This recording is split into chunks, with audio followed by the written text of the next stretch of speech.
Good evening, ladies and gentlemen. My name is Derek Yale. Derek Yale. Derek Yale. Derek Yale. Derek Yale. No frontin', can't talk cause I'm up to something now.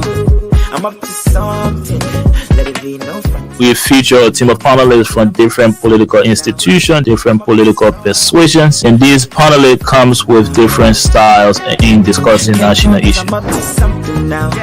I'm up to something. If you are living in a glass hole, don't throw stone. No frontin', can't talk cause I'm up to something now. I'm up to something. Yeah.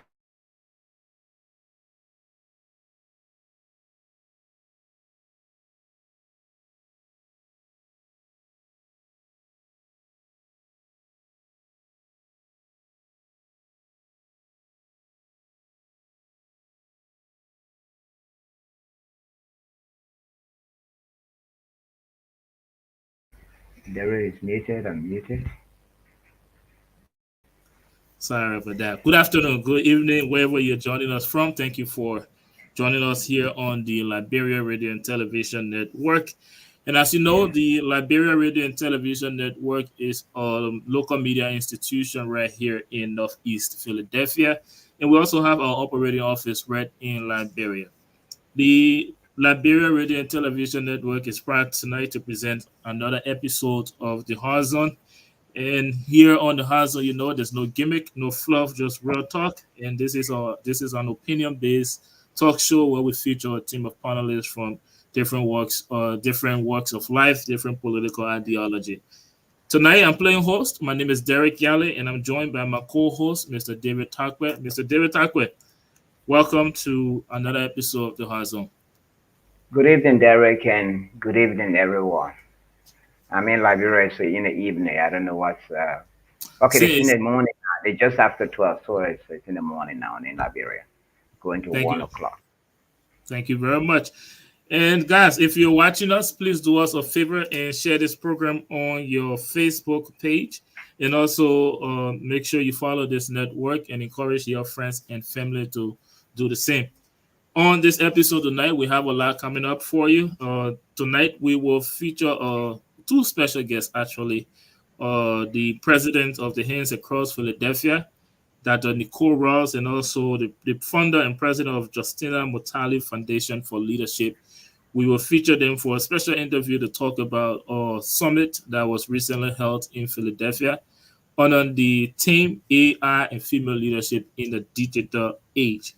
And right after that, we'll feature one of our own panelists here, Mrs. Grace Gore, who will talk to us about her book that's coming up, and we will have that conversation. And we will bring you our current event for the episode. Right after that, we will bring you our discussion for the night. I would go over to David now so he can tell us what our conversation for the night will be around. Mr. Takbe. Okay, so you want me to come up with the current events now? Just the current, just a summary of what we will talk about tonight. Well, okay, so there we'll be talking about the coming runoff elections and the endorsement of Mr. Wyatt and Boakai by some political party leaders. They both are receiving endorsement. We'll also talk about a U.S. ambassador designate. We'll also talk about the recent fire disaster at the Ministry of Finance and Development Planning building. So these are some of the issues that will be highlighted in our current events and maybe our topical issues for discussion. Well, thank you very much, Mr. David Takwe. As you heard from my co-host and co-moderator here, we will be talking about conversation. We'll be having conversations around endorsements in Liberia. As you know, none of the 20 presidential candidates that contest in the elections were able to get 50% plus one of the votes. So that means the elections will head right into runoff. So we will talk about that. We will talk about endorsement conversation, as was said earlier. But before we do that, we will do a very special interview with our guest. And before we get into all of that, we'll take a very brief break. When we come back, we'll bring you our guests and then our panelists for this episode. But for now, let's take a very brief break. Hi, my name is Theophilus Jilipa Nelson I. I am the founder and CEO of Lift Africa LLC. Lift Africa started as an employment agency that sought the employment of immigrants coming to the U.S. and finding ways and means to go to start life in this great country. Now we have added airport pickups and drop, car rental, or rental. As you see, we have a new business location. Started with just a little office part, but today we have a whole complex that we can do a lot of stuff with. Hello everyone, my name is Geneva Kreitz.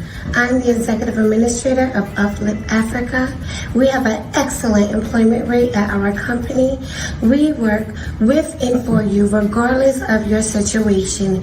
If you've ever been in prison, maybe your background isn't great, do not worry. We have a place for you here. We believe in equal opportunity for everyone, especially you. So sign up today and begin earning. My name is Emmanuel B. Horton, Operational Director for Live Africa. Live Africa is the place to be.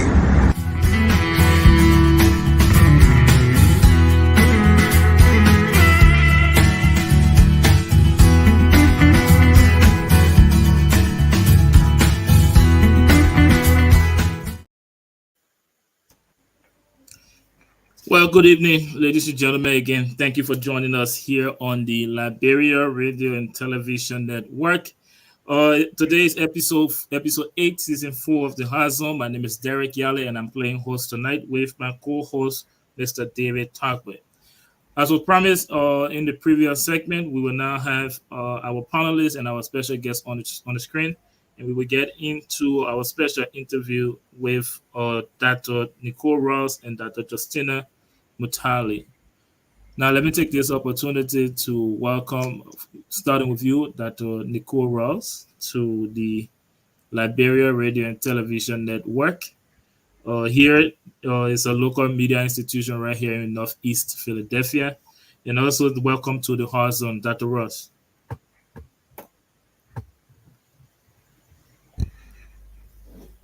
And she's muted. You're muted. Can you hear? Okay, I'll put it on. Thank you so much for having me today. It's a pleasure to be here with such distinguished guests from all over, and I'd love to find out more and have you find out more about myself as well. Thank you very much. And guys, just so you know, Dr. Ross is the president of Hen Across Philadelphia. And coming on to you, Dr. Justina Mutale. Is that how you say your last name? Welcome. First of all, welcome to the Hard Zone and welcome to the LRTN family. Thank you. Thank you very much to everybody, more especially Joseph Anderson for having invited me to come onto your TV station. And thank you everybody for taking your time to be with us today. Yeah, my name is Justina Mutale. It's pronounced Mutale. Mutale. Thank you. I thought I got it wrong. Thank you so much. So guys, Dr. Ross and Dr. Mutale are here to speak on the just ended World Summit on Women and Girls that was held to commemorate the United Nations International Girl of the Girl Day of the Girl. That was on October 11th of this month. But before we go back to them for this special interview, I'd like to welcome Mistress Grace Goa. Mistress Goa, welcome to another episode of the Hard Zone. Thank you, Derek. You can hear me? Yes. Okay, thank you so much. I'm happy to be here, and I want to welcome the guests here tonight, and we are happy to have you. Thanks. Thank you very much, Mistress Goa. Now let me come to our newest panelist. This is his debut episode of Bishop Cephas Reeves from Action Chapel. Welcome to the Hard Zone and welcome to the Liberia Radio and Television Network. Thank you. Thank you very much. The famous Mr. Boda, Mr. Martin Boda. Welcome to another episode. Thank you for having me, and I'm glad to be with a great panel that we have, our guest panelists. It's a pleasure meeting you. Thank you. Thank you very much. And let's get to our guest panelists, our special guest tonight. Let me start with you, Dr. Ross. I know you guys are here to talk about the summit. So if you would, can you briefly talk to us about the summit? I know it carries the theme AI and female leadership in the digital age. And also if you can briefly talk to us about your connection to the summit. Let's start up with that. And Derek, another thing, what I miss is the hands across Philadelphia. What does that mean? Hands across Philadelphia. I'd like you to start with that. Thank you. Thank you so much for that inquisitive question. So Hands Across Philadelphia was an organization started back in 2013 to 2012, 13.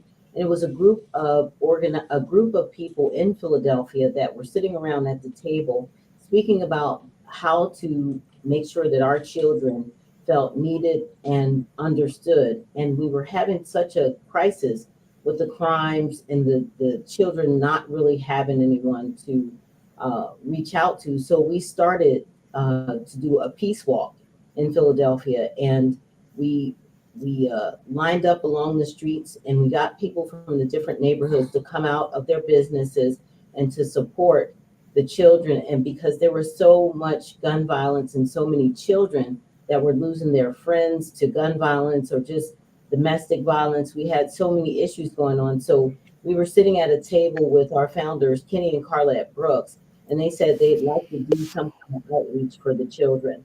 So we put on a big peace walk, and we walked from 52nd in Woodland to 52nd in Jefferson, which is almost a 5K walk. And we walked through the neighborhoods, and people came out of their doors. Some people stood on the corners, held hands.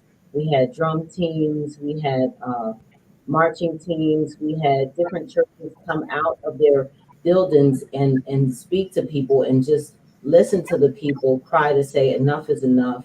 And we really wanted to let people, especially the young people, know that we were there with them. So we had the Pennsylvania Black Legislative Caucus, the NAACP, Mothers in Charge. It was a group of several organizations. Even DHS was participating.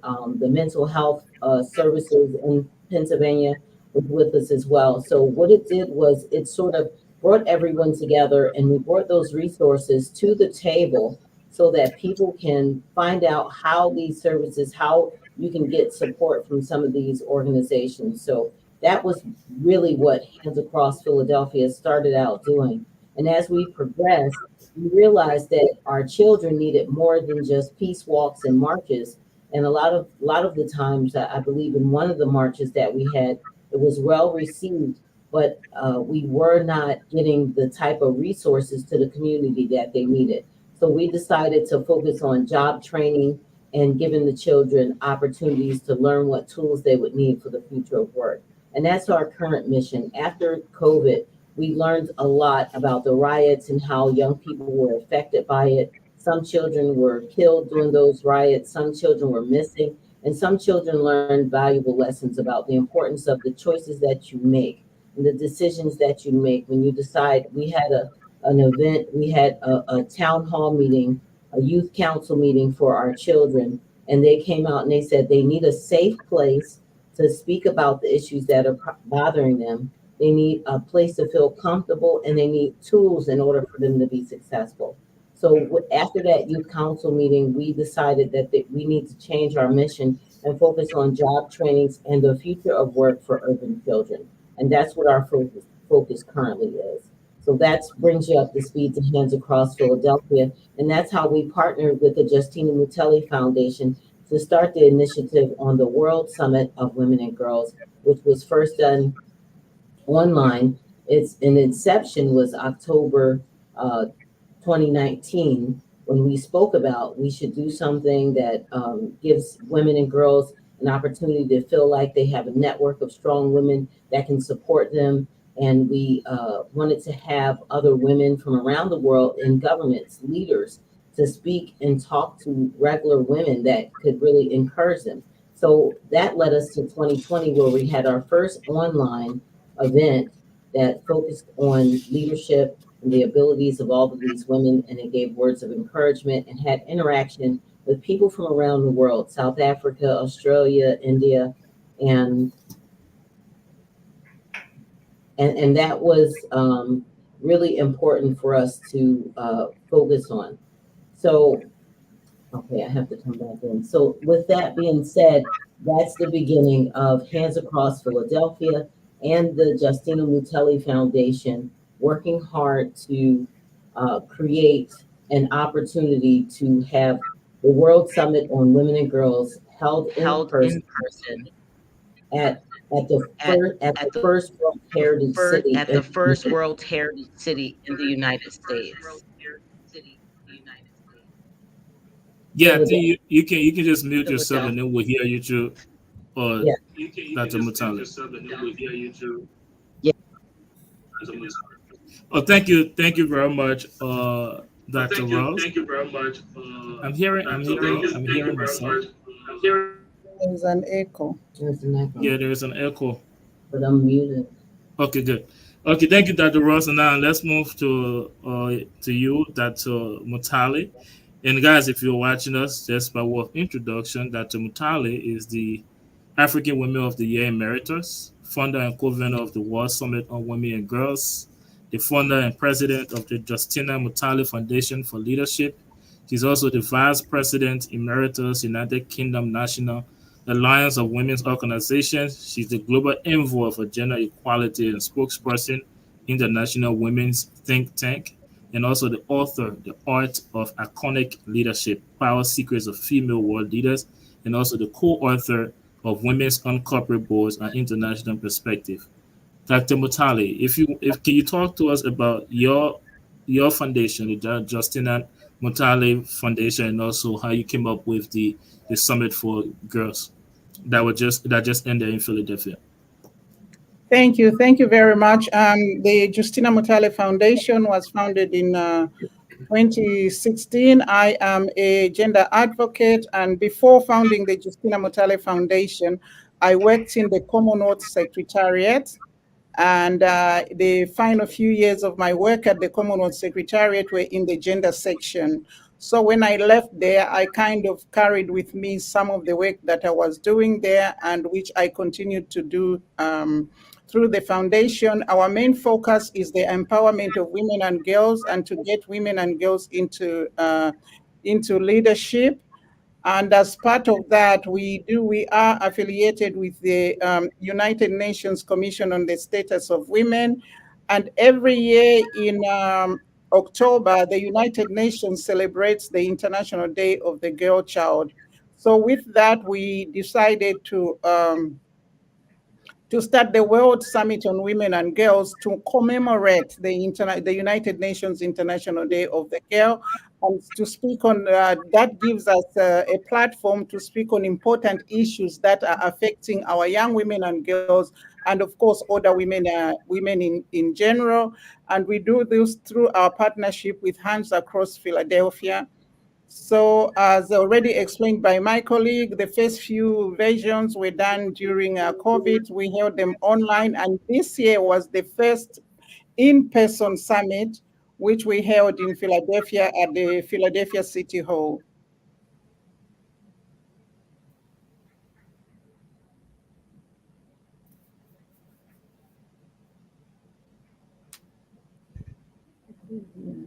Hey, Derek, you are muted. Yeah, thank you. I'm sorry. Thank you, Dr. Mutelli. And before I ask you my next question, let's just go on. Do you have any questions for our special guest tonight? Yeah, I mean, I'm just happy to be here with them. I never even knew you guys, or you ladies were coming here concerning this, because I actually am the president of the Liberian Women Advocacy Network International. My vice president should have been here to, actually engage you people. And I am happy for the work that you are doing, embracing women. We fight against sexual gender-based violence and gender-based violence in West Africa. So I'm so happy to be sitting on this platform with you all. I will make sure that I get your information so that when you're having these programs, we'll be able to represent Liberia and come and and support your initiative. Thank you so much. Thank you very much. In fact, we did invite Her Excellency, the Vice President, but because Liberia, at the time we were doing the summit, it was close to when we were going through the elections, she was unable to attend. But we would be, of course, you'd be welcome to join us next year because this is an annual event. And for the next 3 years, we are going to hold it in Philadelphia. So we will send you some information and you can mobilize the women from Liberia to join us next year. Okay, thank you so much. Thank you very much, Mr. Derek, Go ahead. Yeah. So, anytime I hear woman, because the word gender applies to both men and women, and in many cases, at many instances, women have always advocated for only women and girls. So why not boys? Why not women, girls, men and boys? Why only women? Sometimes it's maybe I'm envious or jealous of the women, but they always focus on women and girls. So why not also include boys and men when in fact gender applies to both male and female? You are correct that gender applies to both male and female. In fact, the 51 women make up 51% of the world population. And in other places, as I heard at our summit, there were some countries where women are 52%. But when you look at the statistics in all walks of life in human development, or the indicators in human development, you will find that the men are leading. There are more men in leadership. For example, the United Nations has 193 member countries. Out of those countries, there are only 7 that are headed by women as head of state or head of government. And also, when you look at education, the statistics, you see that there are more male children educated than female children. So because of these statistics, what we are aspiring to gain is what we are calling a 50-50 planet, where we can have equal participation of both genders in equal measure. 50% male perspective and 50% female perspective at every high-level decision-making table. That would mean out of the 193 countries of the members of the United Nations, 50% of those should have a female president supported by a male vice president, or female prime minister supported by a male deputy prime minister. And the other 50% should have, of course, a male president supported by a female president, or a male prime minister supported by a female deputy prime minister. In education, we should have exactly equal measure. What we are talking about when we speak about gender equality is equality of opportunities, equality of perspective, equality of being heard and sharing that table. When you look at the G20 now, or say, for example, the G7, since Angela Merkel left, we've only got men there. Even in the G20, you only find 2 or 3 women on that lineup. And that is why we advocate more for women, so the females can catch up with the male gender, because the world for a long time has been run on the perspectives of men, because they are in leadership. There are more men in decision making than there are women. Even when you look at parliaments around the world, you'll find that most parliaments are for example, the UK Parliament, there's only 22% women. So that is why we need to get it all to 50%. That's why we are pushing the girl child to come up so she can walk on equal footing with her male counterparts. Yeah. So, Dr. Montale, I guess from the kind of advocacy you're engaging, you care to be interested in why this man dominance across the world. Have you care to investigate or do a research on that to determine why the male dominance? Is it because women are not assertive, or women are not competent, or they are being kept behind by their male counterparts? Did you want to contribute to that, Dr. Yes. Yes, I'll contribute to that. So we live in a male-dominated world, and a lot of times a lot of times, from the perspective that you're speaking on, if you look at who is in leadership and who fought to get to the top, and how many allies did they have to keep them at the top and to keep their positions ready. So when you see women in leadership, you usually see women in leadership alone as a lone wolf and very much segregated, because she doesn't have any allies to count on. For many women, they have male allies to count on. So when we talk about competence, there is no issue as far as competence for women in leadership. There's an issue in having allies, support, and resources in order to be able to sit in the seat that you belong in. So if people are not willing to share their space, if the other gender doesn't want to work together, it's about group dynamics. So when you go in the group dynamics and you put the group of males together, they're going to form, and create opportunities for themselves and their groups. Women are at a disadvantage because they're not creating the systems that make the rules for them to participate fully.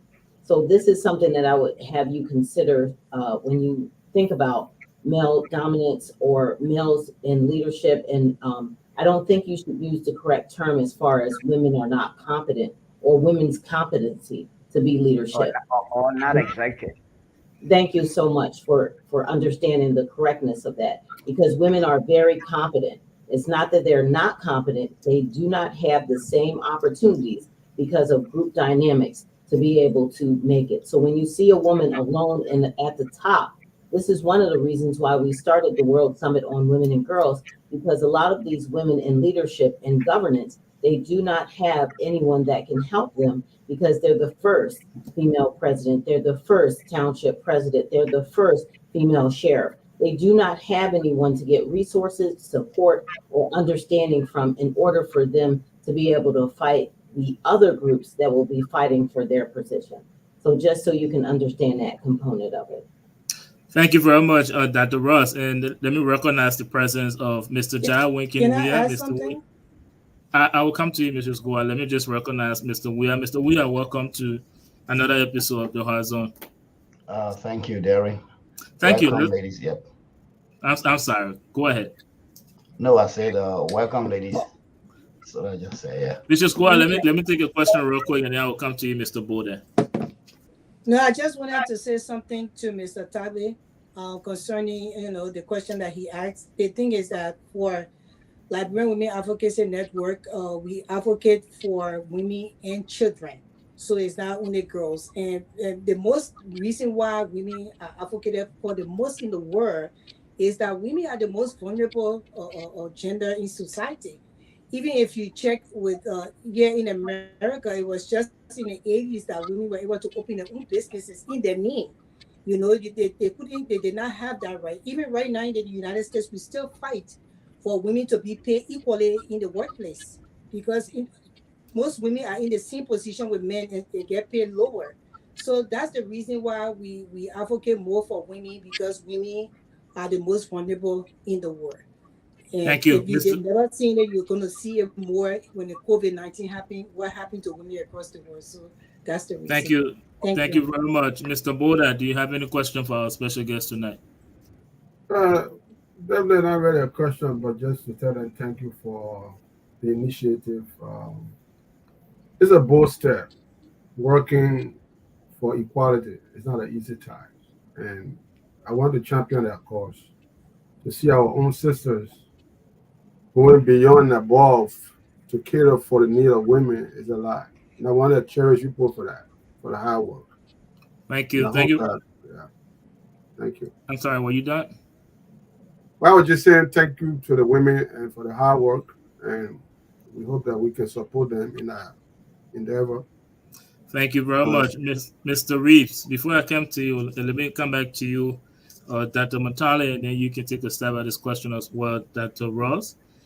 Earlier, you spoke on, you stated that the summit is held to give women and girls platform to speak about some of the issues that they're faced with.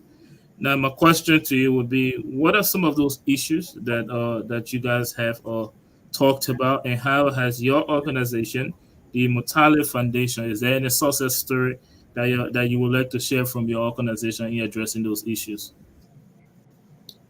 Yeah, so every year we have a different theme for the summit. So we are now in the fifth industrial revolution, and if you look at history and also look at the research, statistics show that women and girls were left behind in the first, second, and third industrial revolution.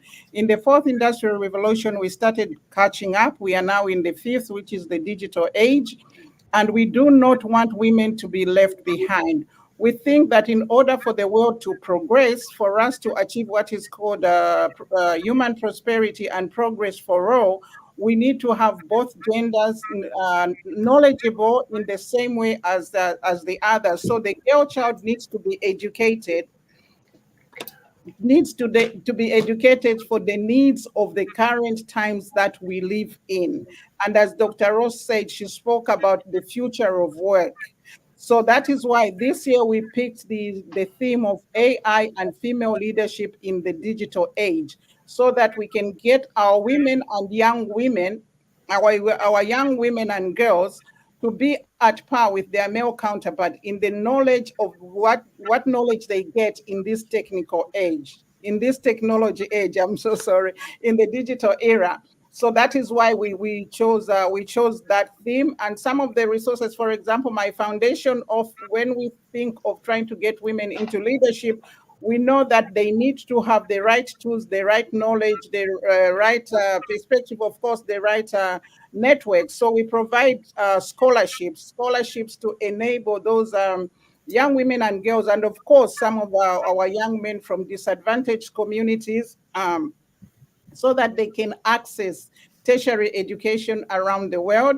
Africa has the highest number of young people, but also it's the highest number of young people that do not, most of them have any, cannot proceed or advance their education. Those that are lucky can have a first degree, and that's it.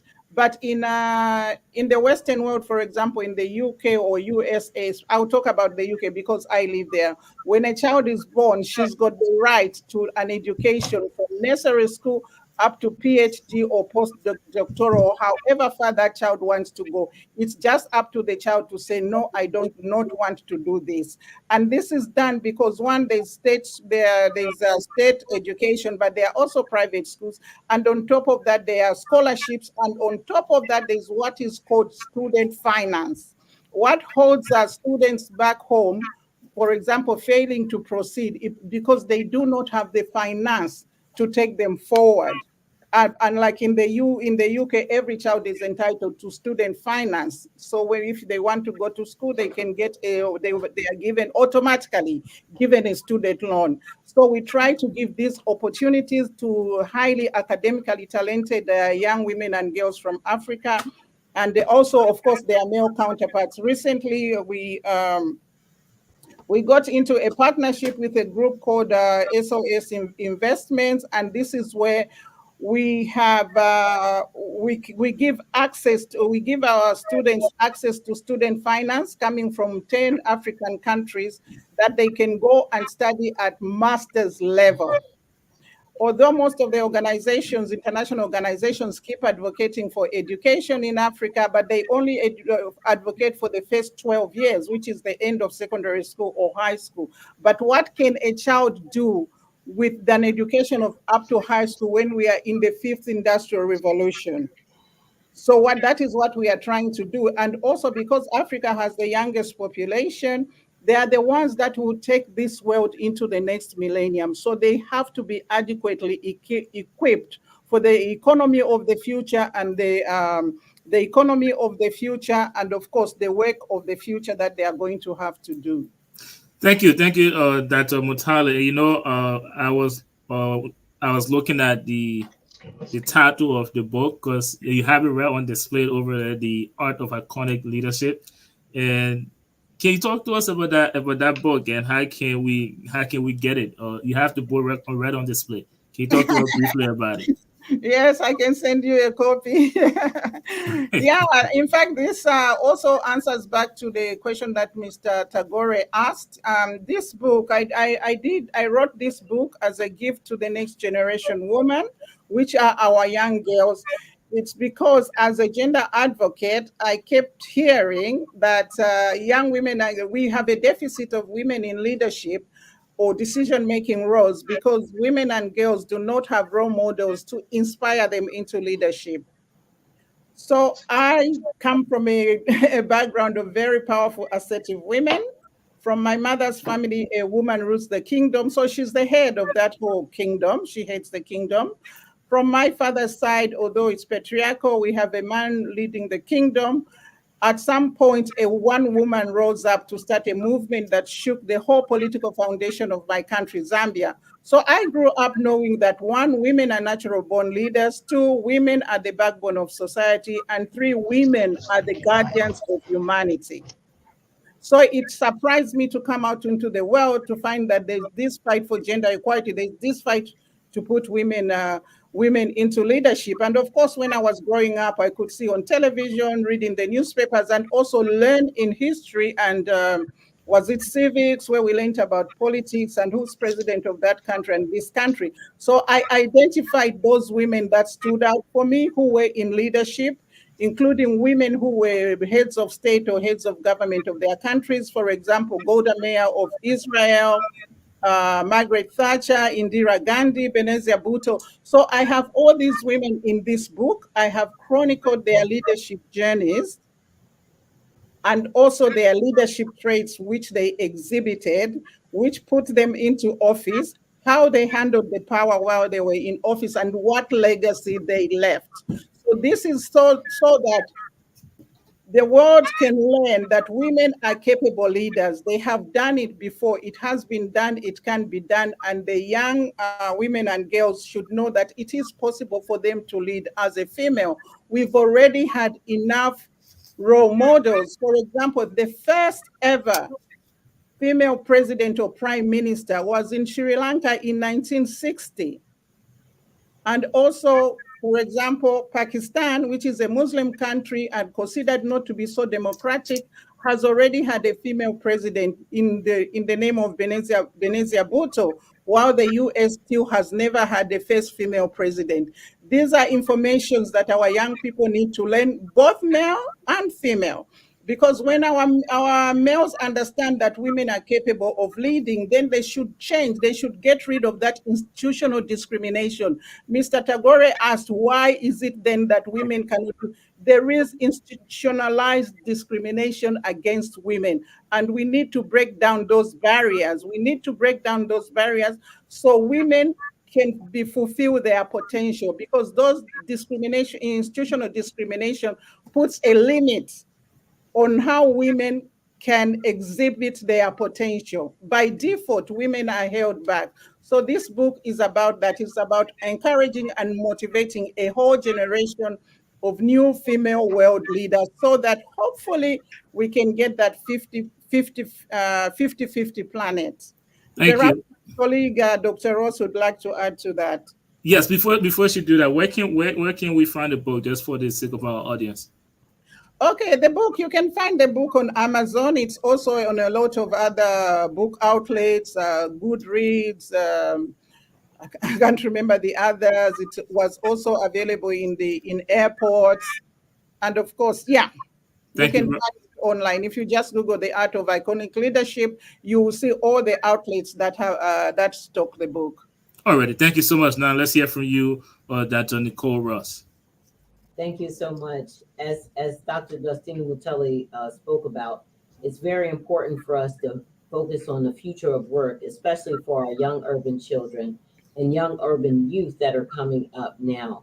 They need tools. And this is what one of the themes was for this, was AI and the digital divide, and sparking leadership in our young women and youth, of course. So we also had another organization that partnered with us called Siblings Keeper. And the founder of that organization, Latoya Samuels, was with us, and she was able to tell us about some of the initiatives. When you give a woman in leadership, an opportunity, she could really change the trajectory of many people's lives, as opposed to just thinking of a woman in leadership is not having an impact. So with that said, focusing on giving these children opportunities to learn about tools that they'll need in the future to be successful. So with the partnership between Hands Across Philadelphia and Siblings Keeper, we've had a drone program, a remote drone program to train children how to get their 107 license.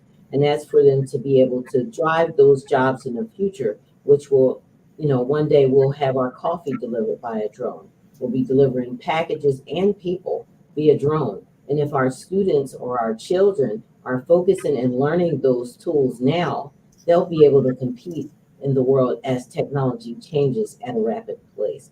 So during the World Summit of Women and Girls, we had Ms. Samuels and her team show that the young girls were using drones. They were flying drones in the space, but they weren't just flying drones in the room that we were in. They were operating remotely drones in Adelaide, Australia, with our partners at StemCell. So being able to give the children an opportunity to not just learn how to be a remote drone pilot and think about piloting something in a faraway country that they've never been to, we actually are demonstrating to them that they have the power to change the world and move things around the world by giving them the proper tools so that they can execute. So they were able to demonstrate during the World Summit of Women and Girls in City Hall in Philadelphia. They were able to power drones, operate lights, and turn on alarm systems in Adelaide, Australia. So that was pretty powerful for those children. And we've been doing that for 2 summers with students, taking them to encourage them before they turn 16 to practice to take the remote drone pilot license. So there are so many jobs that these young people can be doing. And with our partners, encouraging young people to let them know that someone cares about you. So also with Siblings Keeper, they have installed lights in a village in Ghana. They've put a soccer field there, and it just one woman having the opportunity to give children the hope that they'll be able to do something and accomplish something great. So she has a library that she's established there at that school, and the whole village rallies around this school because now they have electricity, now they have lights, now they have a soccer field, and it's lit up so everyone can participate as a community. So they're learning from the children, and the children are teaching them that when you reach out and let people know where you are and that you want to receive those skills, people will give you the resources if they can and they know about you. So the future of work is really important for our children all across the world, but most especially for urban children. They need to have tools in order to be competitive in global market and to be able to sustain themselves, because the word sustainable is a buzzword right now, but in the future, if your home is not sustainable, if your car is not sustainable, you could be obsolete at any moment. So we have to get our children, who are the future, we have to give them keys, we have to give them bags, we have to give them resources so that they can be able to carry us to a future we all can live in together. Thank you very much, Dr. Ross. And guys, if you're watching us, you're here on the Liberia Radio and Television Network. You're watching episode 8, season 4 of The Horizon, and tonight we're having two special guests, Dr. Nicole Ross and also Dr. Justina Matali, for our special interview on the just ended World Summit on Women and Girls that carried the focus point of the achievement of gender equality through innovations.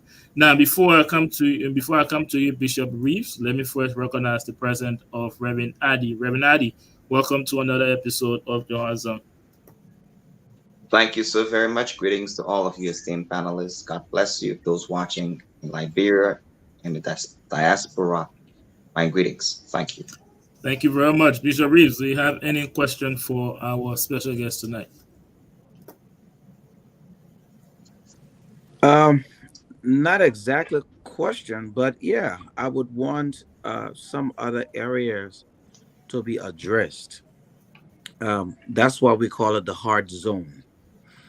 I listen a lot, and I really, really admire our two guests and the work that they're trying to carry out to improve the lives of women and girls, which is very Just important. introduction, please. I'm very much interested in seeing the women and girls get educated, um, equality, gender equality. I love to see that. I love to see more women in other areas.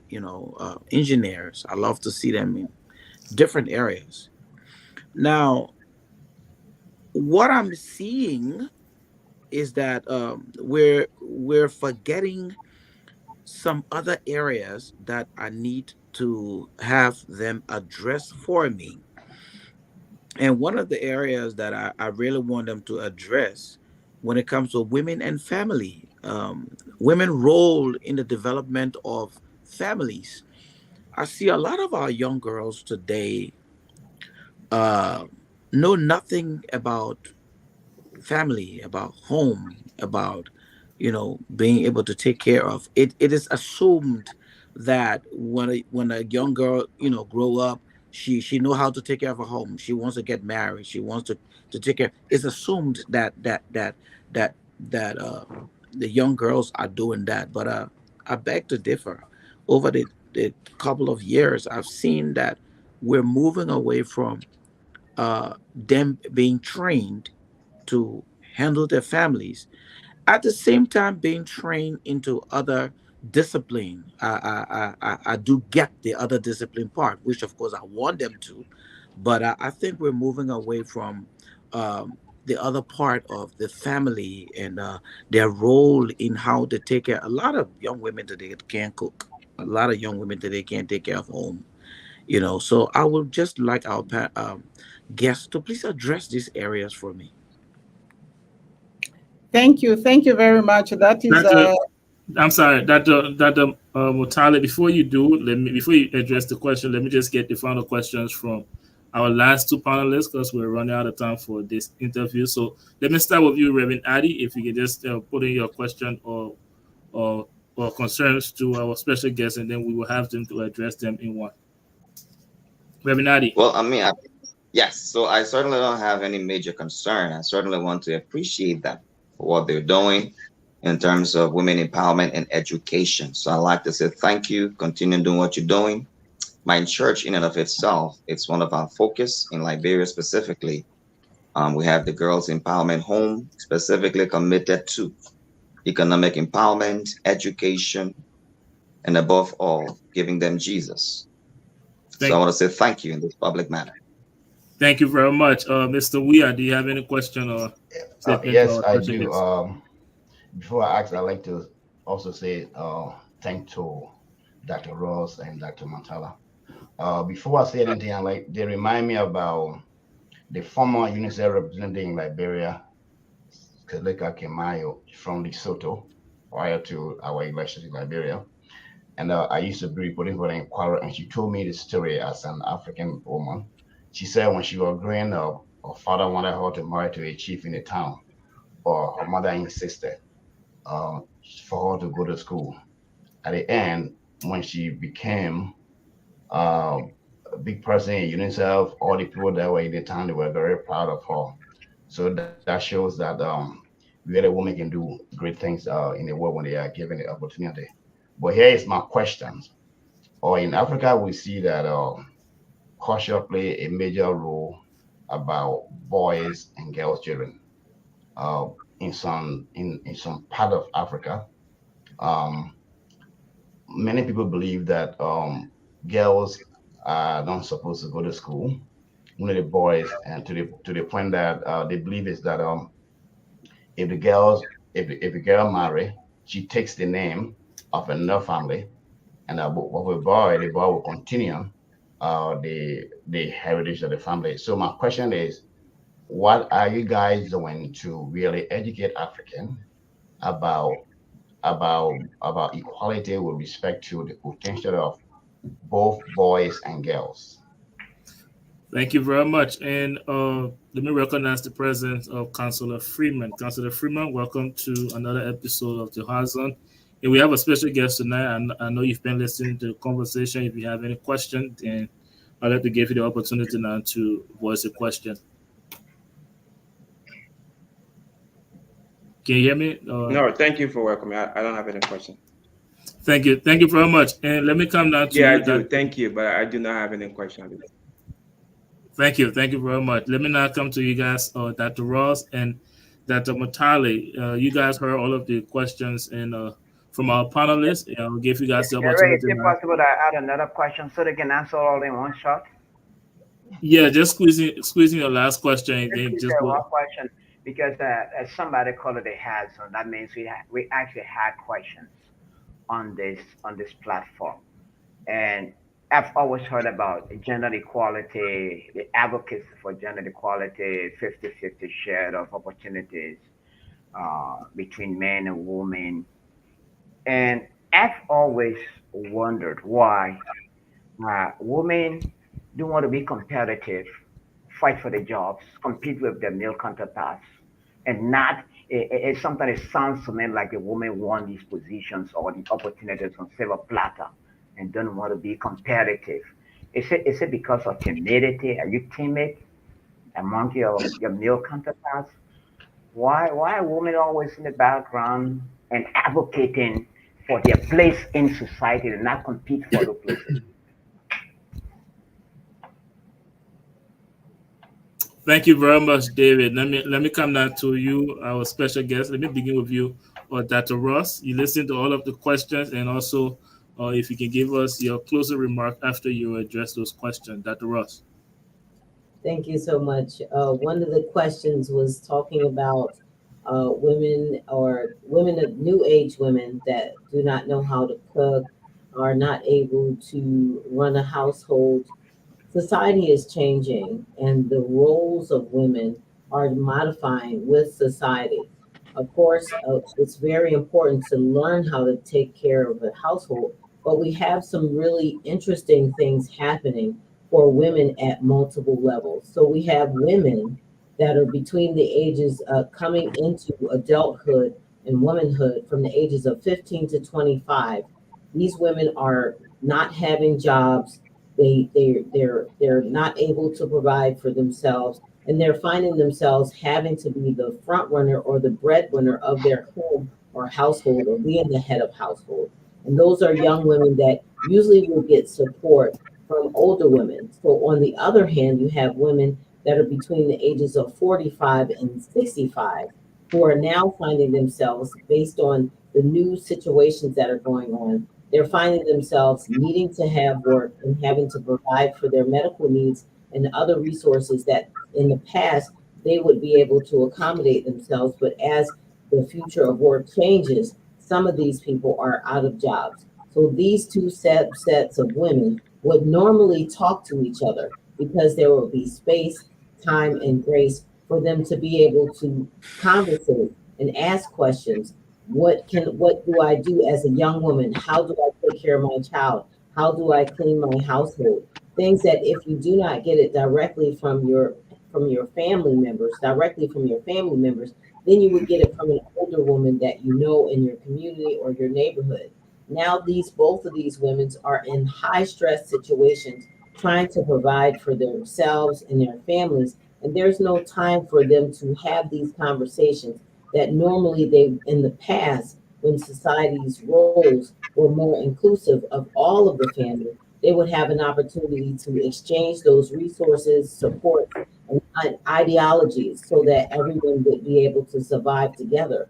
But now you have these two sets of women. The younger women and the older women are not able to communicate well because there's so many limiting things that are happening where they don't have incomes and they have to provide in both of the structures that they're in. So this is causing a major problem for women and girls across the world. And because of the societal changes, it's really having an impact. So that's one of the covers for one of the questions. And my closing would be that we also consider the soft skills that women bring to any table of leadership.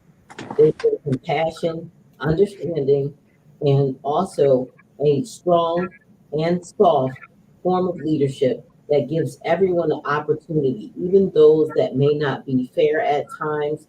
They give everyone a chance to be their best selves. And we're always looking for the good in people, even though sometimes it can be to the negative.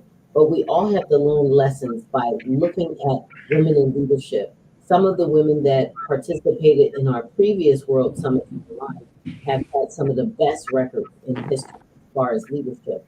But it's always tainted because when they leave, sometimes they have people trying to say, oh, well, you spent a credit card or you did this or misappropriated something. And that one little thing is the catalyst for getting them out of their space. But a lot of times, what we need to understand is that these women they're like the mother of the country. They're the mother of whatever township. They're the mother of their community that they're taking care of. So we need to understand that when you put mothers in charge of communities or leadership formats, you have a much better outcome as opposed to a male. Everyone will get a chance to eat at the table. Everyone will get something to eat. Everyone will get a blanket. And I think if you look at it that way, women in leadership is very important for us moving forward to have more humanity and empathy for all our fellow human beings. Thank you very much, Dr. Ross. Now let's hear from you, Dr. Mutale. So Dr. Ross has answered the question on why our young women and some of our young women and girls are unable to cook. I will just give,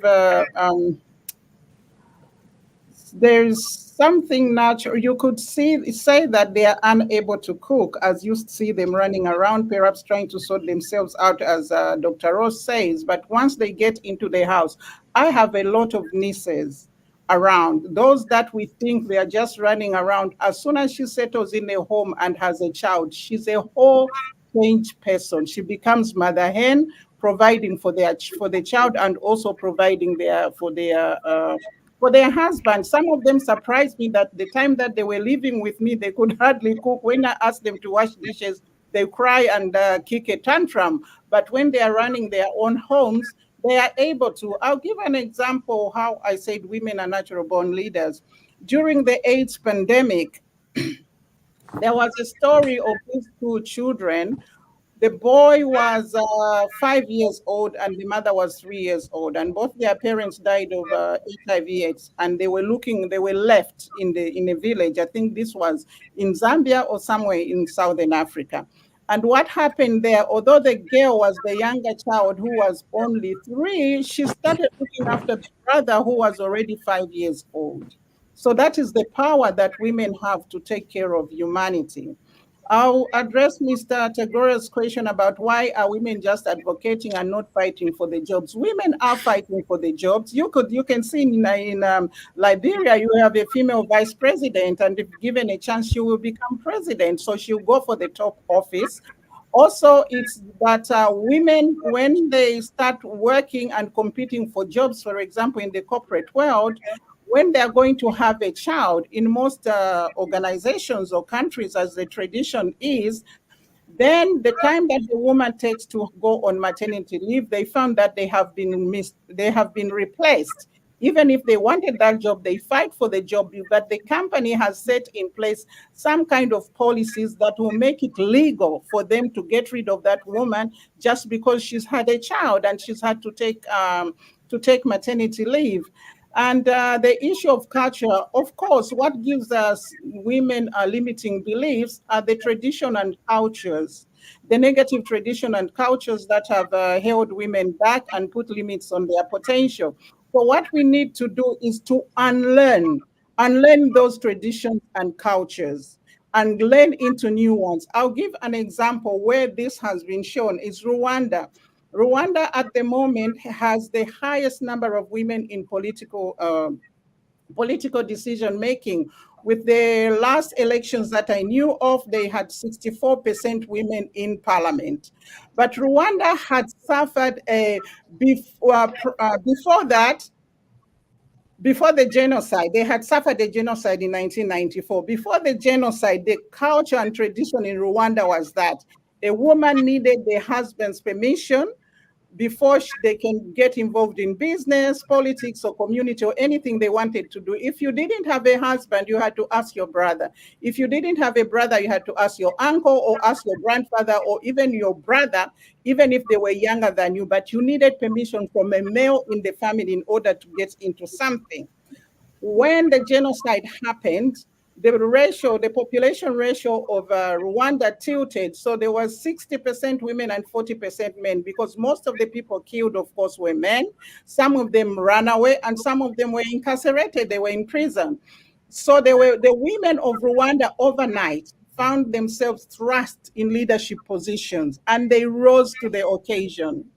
They took it, they found that they had no father, no brother, no uncle to run that business, to run the farm, to look after the family. They were thrust into that, and they rose to the occasion, and they have proved that. They have proved that given an opportunity, women are capable to do this. It is such a shame, and that in Rwanda it had to take the men to die away in order for the women to prove themselves. Because if the genocide hadn't happened, up to now Rwanda would have been practicing the same thing. But now, as you can see, Rwanda is one of the most admired countries in Africa. It's like the centerpiece of Africa. It has the highest, they have the last research I did, the 45% of women in economic participation as well, owning businesses, which by now I think is 50%. And of course, like I said, in political decision making, the women of are more than the men. And we can see what good how good Rwanda looks, how advanced it is. It also has one of the highest economic growth, economic rates of growth.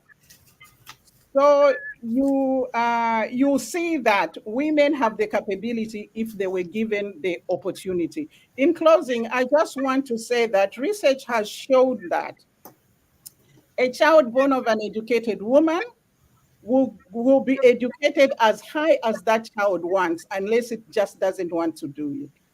A child born of an affluent woman will automatically, naturally lead an affluent life. This cannot be said of men. This is because most of the time, if a child is born outside wedlock, they go with the mother.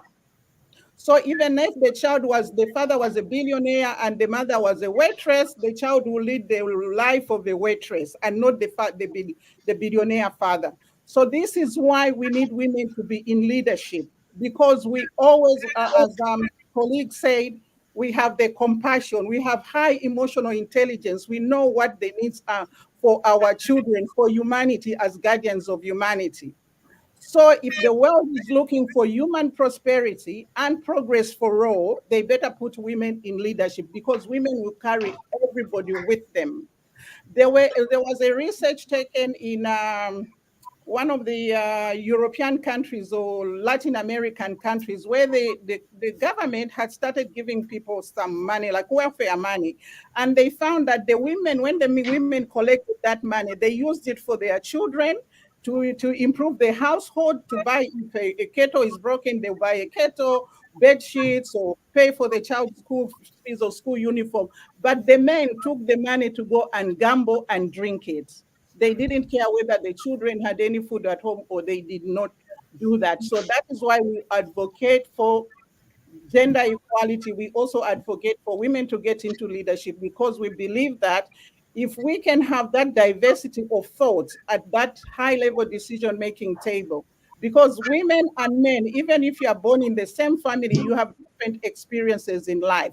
So when women are not at that high-level decision-making table, the aspirations, the perspectives, the thoughts, the desires, the dreams, the advice of women is missing in the world. But we need that yin and yang in order to bring the world into its right direction. Okay, let me just say this real quick. I know our time is sorry, if I may interject briefly. Yeah, our time is up. But Mr. Reeves, can we suggest that we have another segment like this, so that we can actually help our women?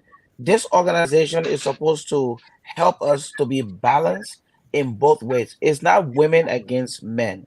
We Mr. support. Mr. Reyes, we'll definitely try to talk to our guests to see if they would like to appear on another date for us to have a much better discussion, or so we can have more time to discuss, especially for their mission. But for now, unfortunately, we've run out of time for this interview. So to you, Dr. Ross, and to you, Dr. Mutale, I would like to say thank you so much for what you do as an advocate or activate for the rights of women and girls. And on behalf of the network and myself, I would like to wish you guys well in your endeavors. And thank you so much for appearing on this platform tonight to talk to us about your mission.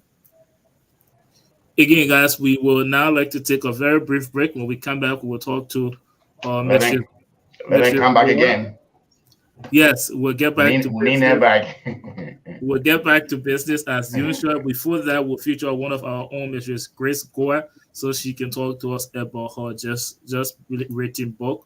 And then from that, we'll get into our discussion for the night. But Dr. Ross and Dr. Mutale, thank you guys so much for joining us tonight. But for now, let's take a very brief break.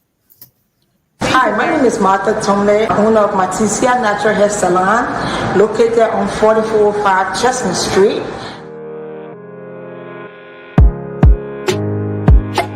We are specializing in locks, natural hair, braids, and etc. Call us for all your natural hair needs. You can reach out at 267-703-2330. If you have pictures or videos you want to send us, you can send it to 267-224-0693.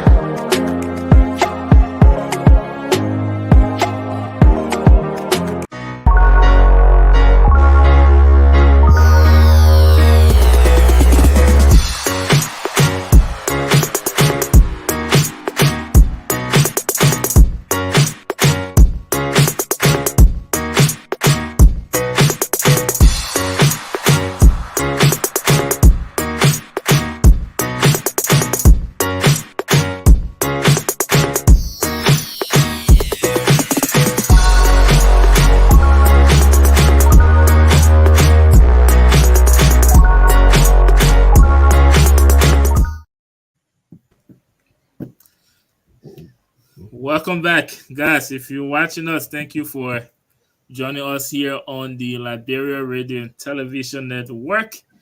And tonight we're bringing you episode 8, season 4 of The Hard Zone. And my name is Derek Yale. I'm playing host tonight. And I'm joined by my co-host, Mr. David Tarkby. We have a lot to talk about tonight and surrounding endorsements in Liberia. But before we do, I see you smiling, Mr. Weir. You know what we got to talk about. So, but before we get into that, let us talk about one of our own, an author, an advocate. I'm talking about Mistress Grace Goa. She has her book signing coming up for November 11, 2023. So, take off your panelist jacket. Let's have this interview as a special guest tonight on the show. So I would like to come to you now, Mrs. Goa. First of all, congratulations. And talk to us briefly about this book, and then I'll go around to our panelists if they have any comments or question on it. But Mrs. Goa. Thank you, Derek. Before I go into the book, I would like to welcome my Vice President for Liberian Women Advocacy Network International. Thank you. I should have recognized her, Mr. Adi. Thank you so much. Yeah.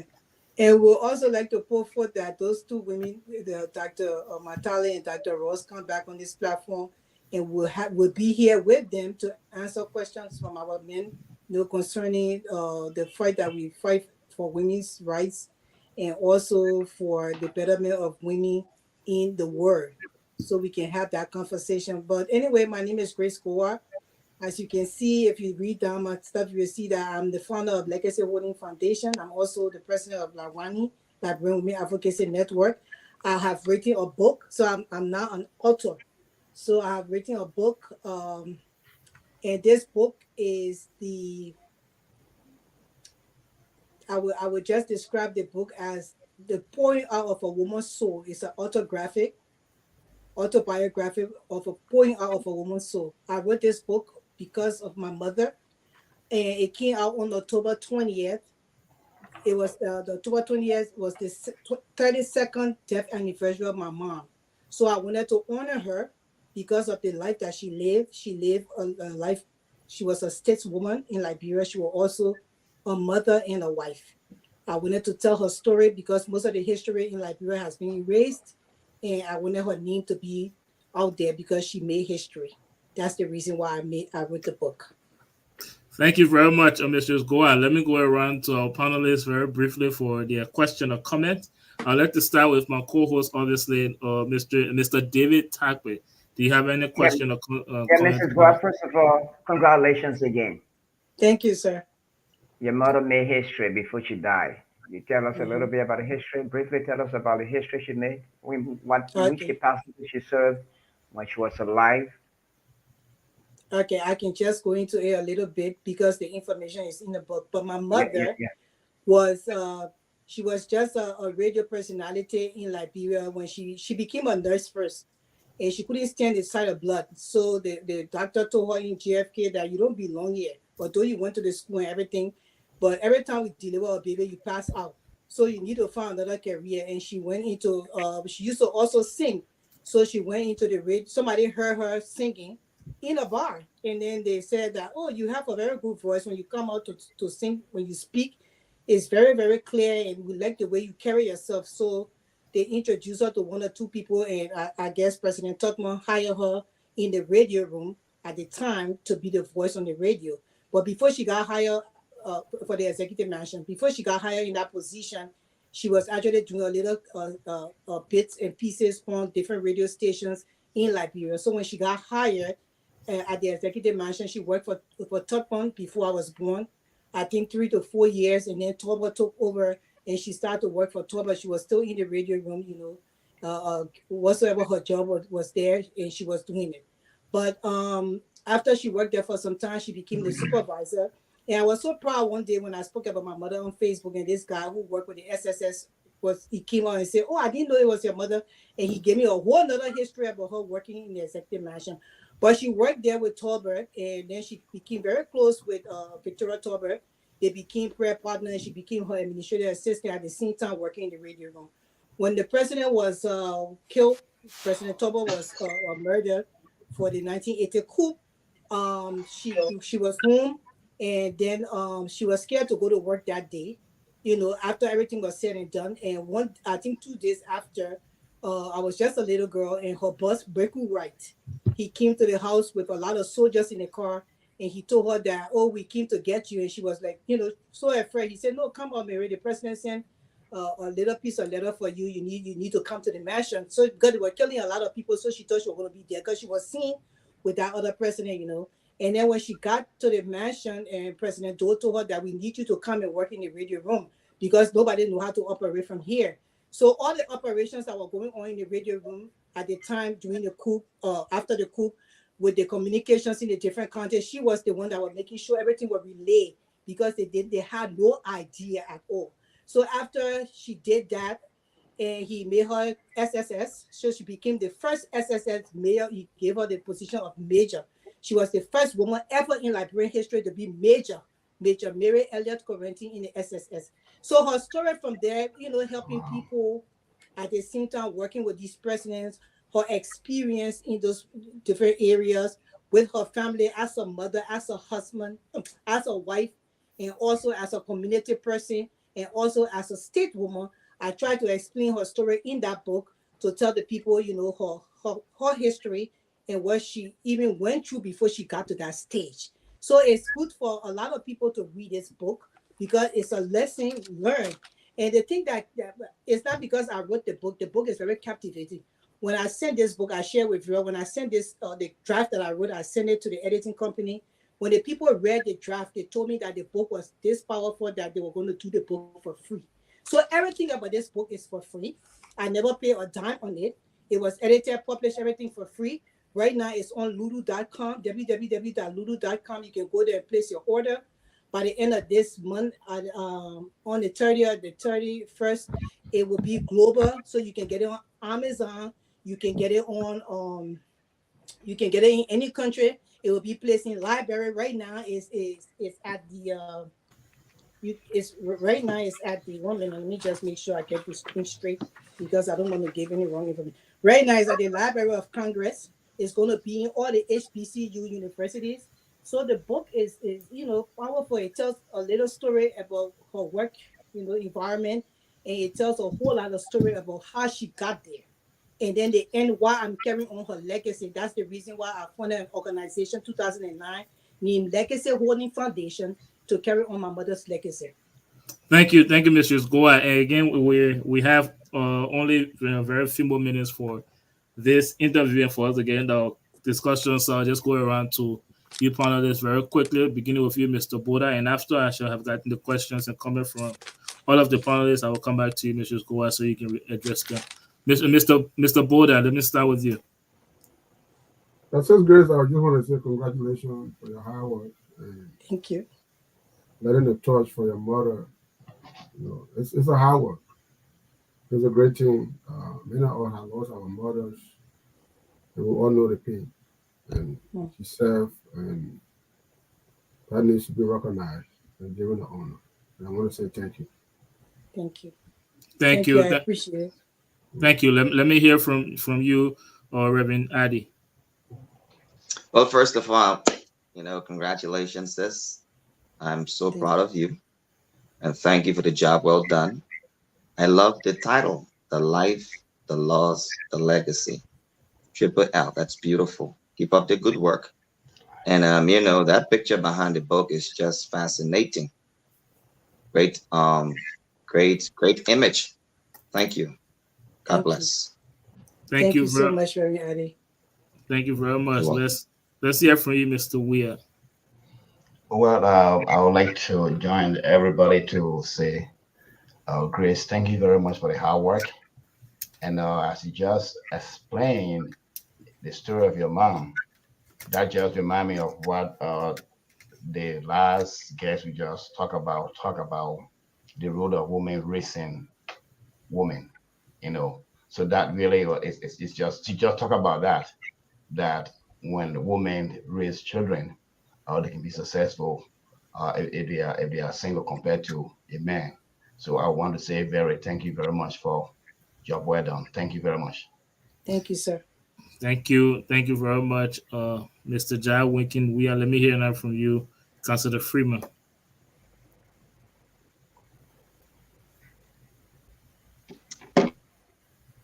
I think the story that you just told encapsulates the kind of person that her mother was. And so I think I saw the title of the book. I'm going to check it out. But congratulations. Thank you, Councilor. Miss Addy, can we hear from you? Yes, I want to say congratulations to Grace. I knew her mother. We'll call her mother, Mom Mary. Mom Mary was a mother to every one of us. Grace, we grew up in boarding school together as little children when we were not teenagers yet. So I know her family, and I know of her mother very well. And just like one of the other guy panelists just said, I was going to chime in a little bit to what the women were talking about. I came in late, talking about gender equality and other issues. And I was just reminded that, even after Samuel Keto took over at the time, he still went back to come back to work in the radio room. He could have gotten any other male figure to be trained and to do the job and just get rid of her, but he didn't do that. Instead, she maintained her job in the radio room until such time that she was ready to retire and she left. So I think in that light, it was a good thing. I think instead of getting rid of her, instead of keeping and then keeping her in that position, it reflects the kind of society that we look for when we talk about gender balance in certain kind of careers and stuff. Because you wouldn't think that a woman was be maintained in that position in among a whole lot of male-dominated society, but I was just glad for that piece of that story that she was able to hold on to her position. But congratulations, Grace. Mom Mary was a great mother. She raised great children. She did great things. She left a good legacy on earth. And we know that her soul is resting well. Thank you very much, Mrs. Addy. And before, let me come back to you, and then I know your book signing is coming up on the 11th of next month. So before, just talk to us briefly on that, and you can also give us your closing for this interview. Yeah. So my book signing is coming up on November 11th. It starts at 10 o'clock sharp and it ends at 12:30 sharp. It's going to be at the Martins Library in York, Pennsylvania. So there where we're going to have the book signing. The book is already displayed in that library. And I'm very grateful that, other people from other walks of life are embracing this book because at least it gives some history of a Liberian woman. I would also like to say thank you to my sister Vera. She has encouraged me a whole lot. The flyer you see passing around where it was Vera who made that flyer for me. And I took all the pictures and sent it to her. The picture that Mr. Ade is praising with me looking at the book. She picked that picture and said, Grace, I have to. She said she couldn't get over the picture. She said, I have to use this picture. And she used the picture and everybody else embraced that picture because she said the picture just gave her a message somehow about this book. So I want to thank her for being there with me, going through the process because she was one of the first person I told when I started writing this book. So I would like to encourage all Liberians. It is important that we try to get the copy of the book. It's not because I wrote it. No, it's because it has life lessons in it. It has life lessons in your home. It has life lessons when you are at work. It has life lessons on the goodness that you do to other people. Everything is in this book. Even my kids, they are all going to have a copy of the book so they can read it and learn. The book is only $12 on Lulu.com. It's going to be the same $12 on Amazon, and it's also going to be the same $12 everywhere you go. So this book is going to be featured in all the HBCU university and colleges. So it's huge. So you want to make sure you get your copy, read the book, digest it, and get a lesson from it because there's a short lesson to be learned in the book. I want to thank this platform for having me speak about my book, and I hope you guys, each of you, go and get a copy. I would like to get a picture from each of you holding the book in your hand. You'll send it to me so I can see that you got a copy. If you're able to come, all right. if you're able to come to the book signing, please do come because we'll have the book, the hard copy at the book signing that I can sign my signature in it. And then you can purchase the book at that point in time. And we'll also have refreshments. So I would like to welcome all you guys. I already sent the invitation on the back end to invite everybody to come to it. Thank you so much. Thank you very much, Mistress Goa. And guys, brace yourself because it's about time we get into our discussion. But before we do that, we will take a break. When we come back, we will get right into our conversation about endorsement. As you know, if you've been following Liberia news, the standard bearer of the LPP or Liberian People Party, Councillor Tiawan Gonglo, endorsed Ambassador Joseph Yema Boakai of the Unity Party this week. So we will have that conversation, and after that, we will talk about CPP meeting up, CPP standard bearer Alexander Cummings meeting up with President George Manuel Weah and Ambassador Joseph Yema Boakai this week. And he also released a press conference of requirements that they will need to commit to for him to endorse or his party to endorse them. We will have that conversation tonight, but before we get into these conversations, let's first take a break. And when we come back, we will get right into things.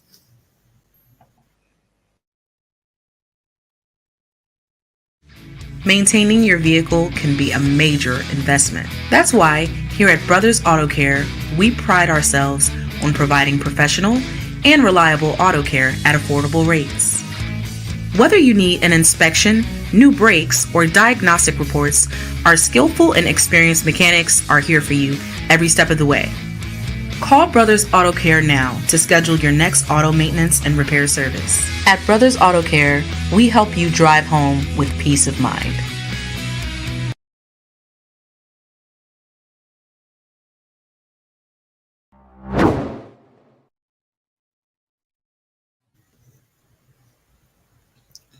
Welcome back, ladies and gentlemen. Wherever you're joining us from, thank you again for joining us here on the Liberia Radio and Television Network. We're bringing to you episode 8, season 4 of The Hard Zone. My name is Derek Yale, and I'm here playing host, and I'm joined by my co-host, Mr. David Tarkwe, with a team of panelists, Mr. Martin Boulder, Mistress Goa, Reverend Adid, Mr. Weah, Bishop Reeves, and Mistress Adi. Let's get right into our conversation about the standard bearer of the Liberia People Party, Councillor Tiawan Gonglo endorsing the rescue train in Ambassador Joseph Yema Boakai. Joseph Yema Boakai, let me go to my co-host so he can set the basis for this conversation, and then I'll come over to you panelists to get your take on it. Mr. David Tarkber, take it from here. Thank you, Derek, and good morning, everyone, to all our panelists. And Derek, you've already said it, and as you already word, Joseph Boakai and George, we have the ruling CDC are all holding consultations with other political leaders. You already named Gunglo, Mr. Cummins, and the wonder guy who people claim has taken Cummins' votes and others' votes. And so they're holding consultations with their supporters and these political leaders as both of them go to the runoff election. They were qualified by the National Elections Commission being the only two who have reached or who are eligible for the runoff election. Quite interestingly, Kevin Gunglo has endorsed Joseph Boakai, while his sister Edith Gunglo, who served in Neighbor County as superintendent for several years, went the path of Mr. George Weah of the Coalition for Democratic Change.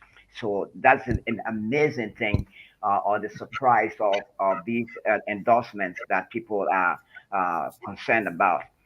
And in Grand Bassa County, Western Ghats Finlay has taken the path of the CDC, while Tiawan Gunglo has taken the path of Joseph Boakai. George Weah, Boakai, and all have been meeting with Cummins.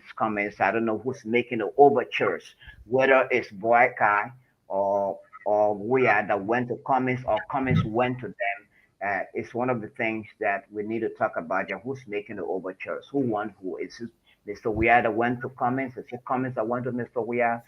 And so that's it. Western Ghats Finlay is a hustle in the Grand Bassa County in Liberian politics. You remember he served in the Liberian Senate before and has returned now.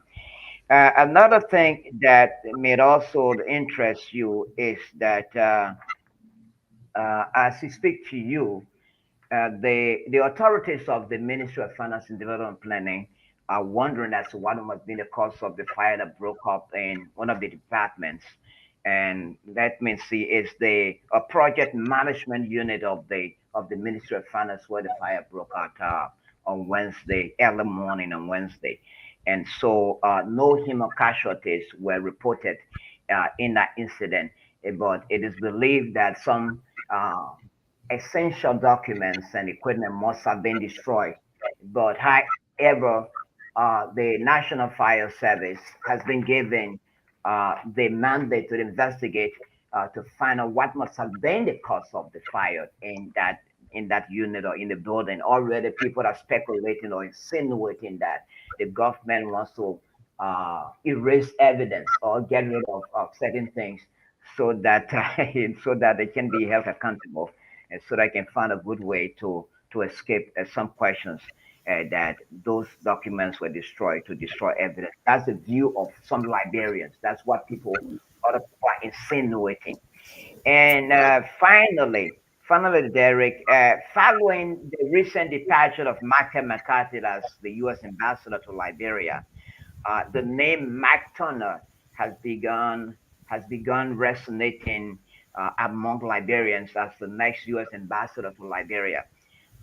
Former Ambassador McCarthy, as you know, has left an imprint, an indelible imprint on the minds of many Liberians for his boldness in speaking against the ills of the Liberian society, particularly on corruption. In some instances, McCarthy was accused of interfering or accused by some surrogates of the ruling party, the CDC, of interfering in Liberia's domestic affairs for his toughness or boldness in terms of speaking against the ills of society, particularly corruption. And for Ambassador Destiny Turner to Liberia, Ambassador Turner, as you may have heard or you are aware, Liberia is not a strange terrain for Ambassador Destiny Turner because he worked here before as a Peace Corps volunteer for several years, so he knows the terrain called Liberia. So, like his predecessor, Michael McCarthy, Turner said if confirmed by the U.S. Foreign Affairs Committee, his mission to Liberia would also focus on alleged acts of corruption and lawlessness in the Liberian society. Derek, so you can take it from here. Thank you. That was the current event. What I'm really interested in is the endorsement of the rescue train by Councilor Tiawan Gonglo. So let me get right into that conversation and come to you, Mr. Jai Winkin. We are earlier on this show, we saw a video of Tiawan Gonglo heavily criticizing the ambassador and former vice president of Liberia. But this week we saw him endorsing the rescue train, so we can say that he's finally joined on the rescue train to support Ambassador Bouaka to be the next president of Liberia. Mr. Weah, 1 minute 30 seconds, because we have a lot of panelists on tonight. Let me hear from you. He's muted. Before Gonglo came out, I also posted my support for Ambassador Bouaka. Before that happened, Gonglo decision shows that he's a true leader. He did not make the decision on his own. We had a meeting, both with people, the USB, we were more than 40 participants, and everybody spoke, or everybody took side and gave their reason. And before talking to the United States-based supporters, Gonglo also talked to the supporters of Liberia and the party. So, and everything that went on was not by ballot, but everybody had time to talk, give their reason why Gonglo or the party should go that way. And from all the input, it was clear that majority of Gonglo supporters wanted Gonglo to support the vice president. Why you still have 30 seconds though? Let me just cut to the chase. What are some of those reasons for the majority of the party delegates going for Unity Party instead of the CDC? Well, basically, like if you look at the criticism from other people, like people say Bouaka was old, and one of the supporters gave an example of what former Nigerian president Obasanjo, he was also old, so that was not an excuse. The other thing was that Bouaka has been in government for a long time. Well, if you look at it too, we are also served as a senator from Monserrate County. What did he do? And the other thing about it, guys, we all recognize that look, to really achieve something in Liberia, the presidency is so powerful. Bouaka has never served as president. We have served as president. So if you want to really hold people accountable, look at them serving as president. So all alone, for example, you cannot hold Joy Howard Taylor responsible for all the decisions that we have because she only carries out what the president says. So as a vice president, so those were the issue. I know there were a few people that had issue like, and the other thing was that if you were fighting to remove Weah, criticizing Weah, why were you supporting now? So like, what about you? You've run out of time, but I'll give you 15 seconds. What about the Prince Johnson factor? I know you heavily criticized the ambassador when he aligned with Jeremiah Cohn, who is in bed with Prince Johnson as well. So what did you guys think about that? Okay, it boils down to the presidency of Liberia is the decision maker. So Prince Johnson, and I know people even raise issues about Ide Gonglo going the other way. I want to talk about that before. Like I want for people to recognize that Ide. Let me come back. I don't want to stay with you for the entire discussion, so I'll come back to you. Let me hear from you, Bishop Reeves. Talk to us about Gonglo endorsing the rescue train instead of President Weah. I can't say much about that. Why is that? I've just been watching and waiting to see what's going to happen. Thank you. Let's hear from you. No, Derek, don't leave him. Don't leave Bishop Reeves. Go ahead. Go ahead. Waiting to see what happens. What are you waiting to see? Be specific. What are you waiting to see? Well, one thing I believe is that for where I've come from, I don't pick sides. So, and I don't encourage. As a man of God, I want people to pray and make their own decisions as to who they want to support, and whoever they want to support, let them go ahead. So, You but know, we're talking about Liberia, yes, sir, Bishop. And what do you think? Who you think is good for Liberia? Let's stay to the Tier 1 Congo endorsement of Unity Party, because I don't want for us to open up this conversation. Let's hear from you now, Bishop Hagar. Let's hear from you. Tier 1 Congo endorsed the rescue train. What is your take on that? Tier 1 Congo is a patriotic Liberian. Tier 1 Congo have made the right decision to endorse Ambassador Joseph Yuma Boakai. Couple of reasons. First, don't forget that Tier 1 Congo worked with the Unity Party government. He served as minister. He knows the competence of Ambassador Joseph Yuma Boakai. Listen to me. Comparing George Weah to Ambassador Joseph Yuma Boakai is the comparing light and darkness. There is no comparison. This man worked in government for over 40 years with impeccable record. The records are there. You guys come out and say all kinds of things. The Liberian people voted for this man. Are you with us, Bishop Hagar? Ability to lead this country. And are you listening to me? Yes. So, Tier 1 Congo, no, he's a true lawyer. All those statements he made in the past, that was political speech. No, but Bishop Hagar, let me ask you a question.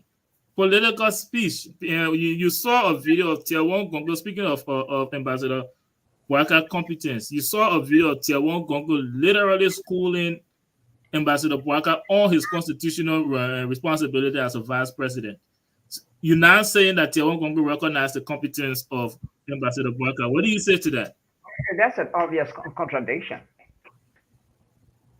Are you with us, Bishop Hagar? I think he's stuck. Now, let me bad people. If the good people will not speak up when things are going wrong, where is George Weah has led Liberia into the drain? This country is completely going nowhere. With wrong, corruption, CDC is a complete disaster. We gotta say it. It's not because we are bishop. We gotta hire and say, "Oh no, I'm not gonna support anybody." This government's incompetent. They must be. Liberian people need a government that can reflect the value of the people.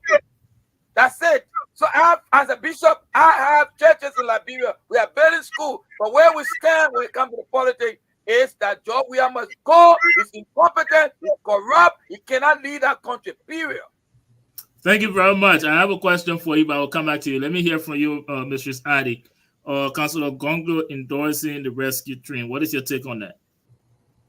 I mean, I really don't have anything to say about that. It's his prerogative to endorse anyone who he wants to endorse, whether he criticized them before and decides now to go ahead and endorse him for whatever reason he wants. So maybe his values aligns with Honorable Joseph Boakai, Boakai's value. Maybe that's the reason why he did it. But for me, it's his prerogative to do what he wants to do. I don't have much to say.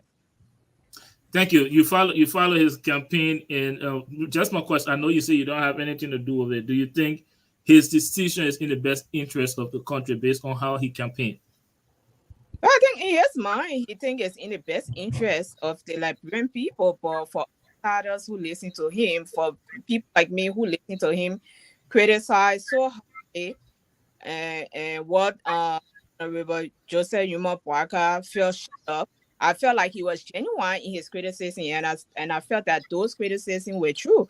For him to now come back and say, "Oh well, even though I criticized him of the things that I said he didn't do, but I feel like going forward he's going to do it." That's where I stand and say, "Well, is his prerogative? Maybe he decided to give him a second chance to see what." Do you think that is contradicting? No.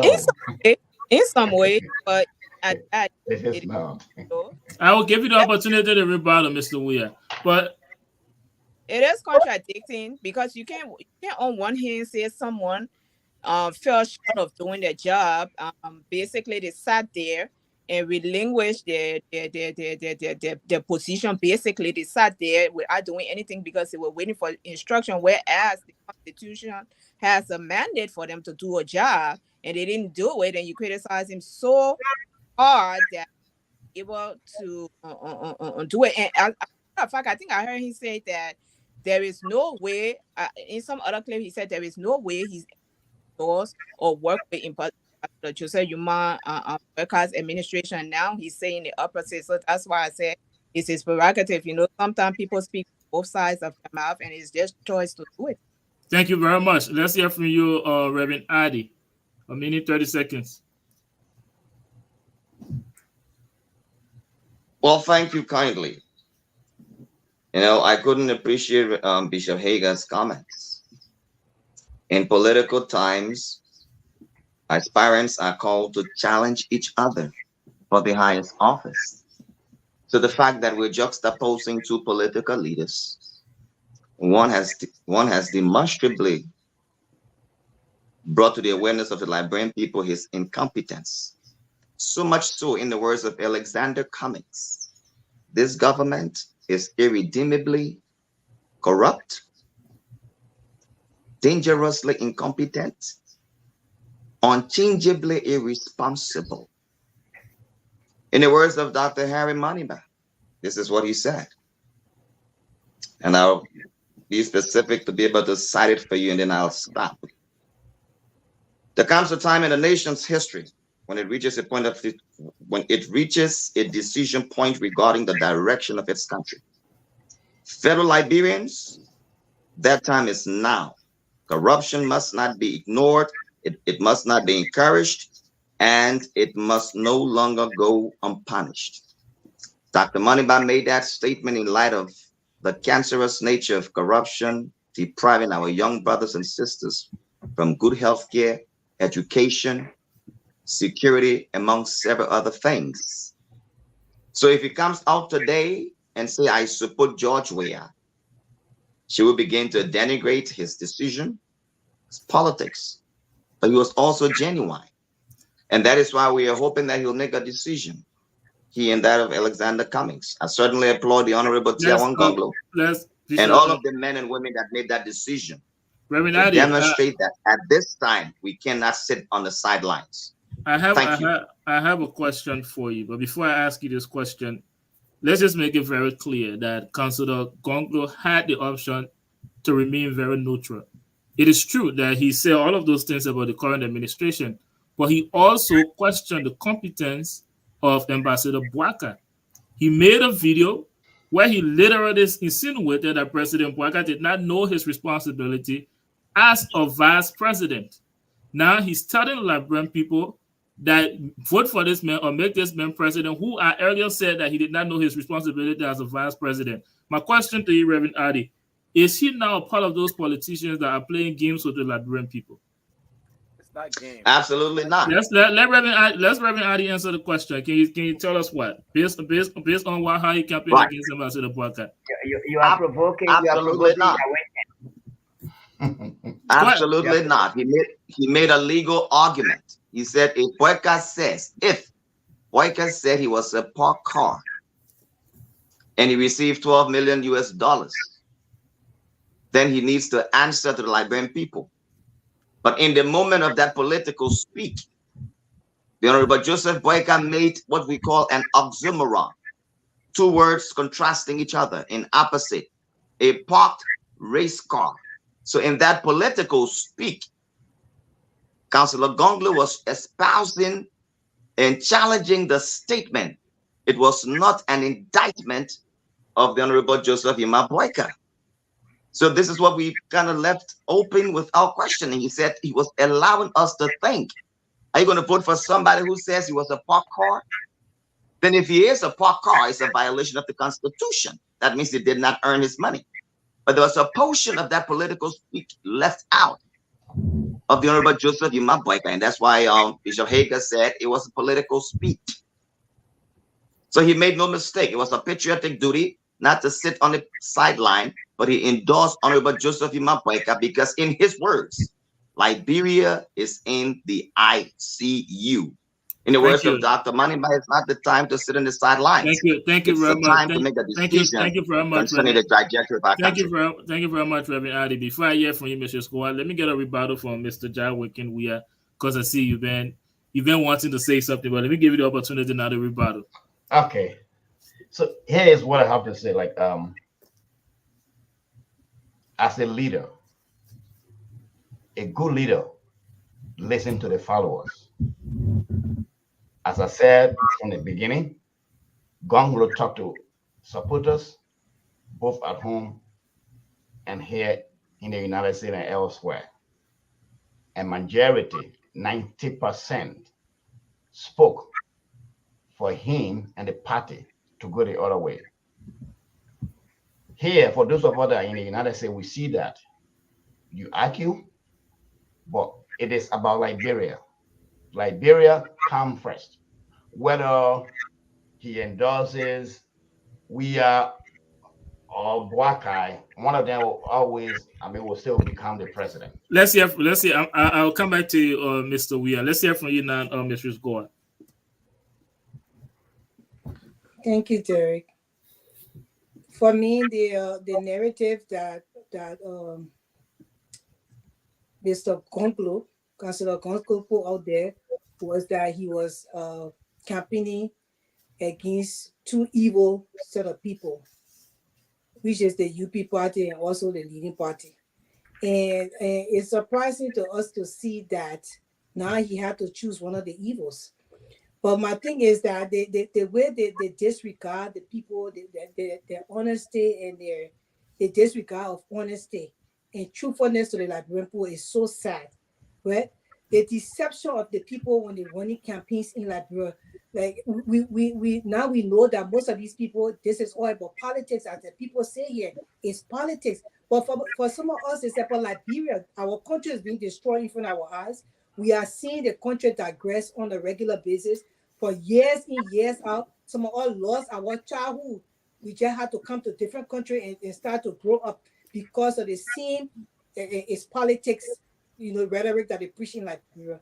I was very surprised to see Councillor Gongo endorse Joseph Yuma Boakai after all that he has said about him. Now, he has the right to choose, that is right. But I'm just saying, I don't understand how you can come and say all these things about these two different parties and say that you are the one supposed to be there now to lead Liberia to a better place or whatsoever your broom are going to sweep the dead behind the door or where we're sweeping it. And now you're saying that now that you no longer in the race, so you're going to now support one of them. So I'm just confused with that. So that's why I would tell Liberian people we need to open our eyes, because this is not about Liberia for these people. It's about politics and the individual self. Thank you. Thank you very much, Bishop Hagan. 30 seconds. Listen, Liberian people need to understand the thing called politics is a game of interest, and it's not something that you're going to take it literally. I would give you one example.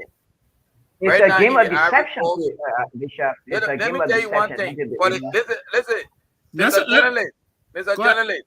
Go ahead, Bishop Hagan. You got 30 In the seconds. Ivory Coast today, Alassane Ouattara and Laurent Gbagbo holding hand to hand.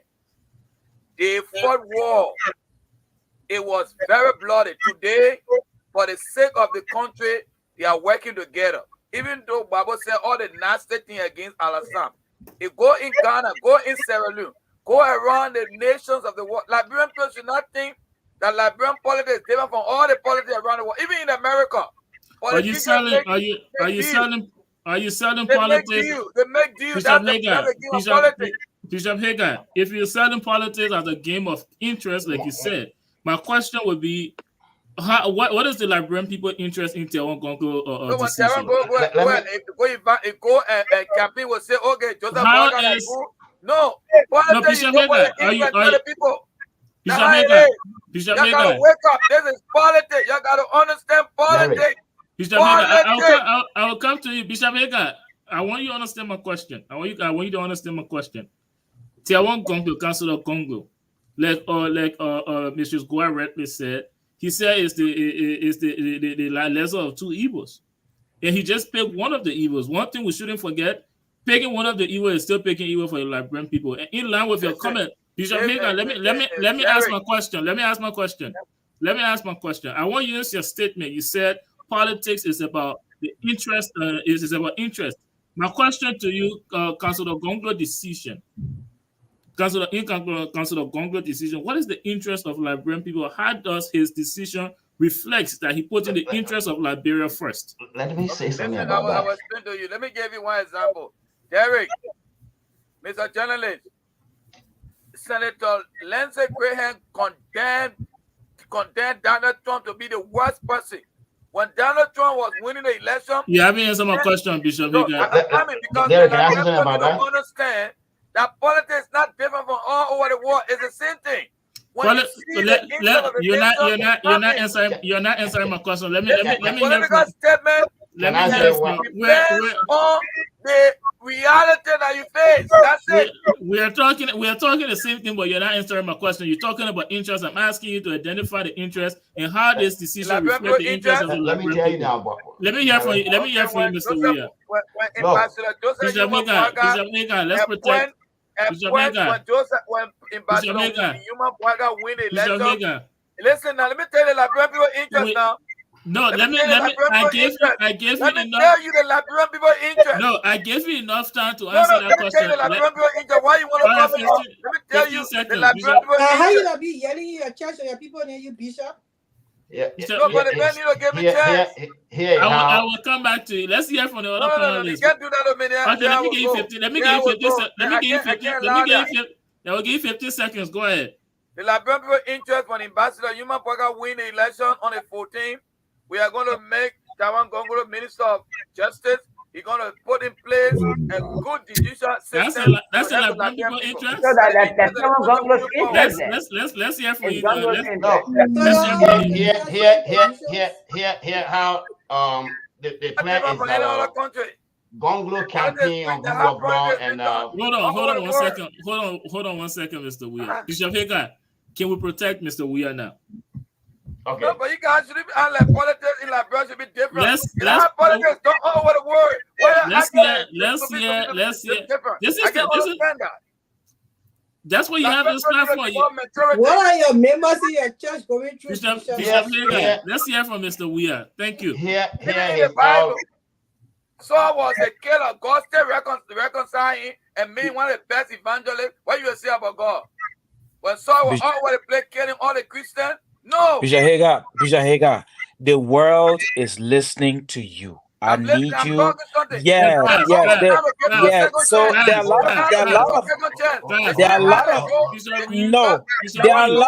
a lot of us who can say things on this live, but we want you to wait. Let the other people speak. Thank you, guys. Okay. Let's protect. I recognize Mr. Weir. Let's protect Mr. Weir, please. So, Gonglo campaign based on two things: rule of law and economic disparity in Liberia. Liberia is what is at stake. So the decision is these two main things to discuss it, so that if Bwaga were to win, to make it part of the governance, that discussion will help.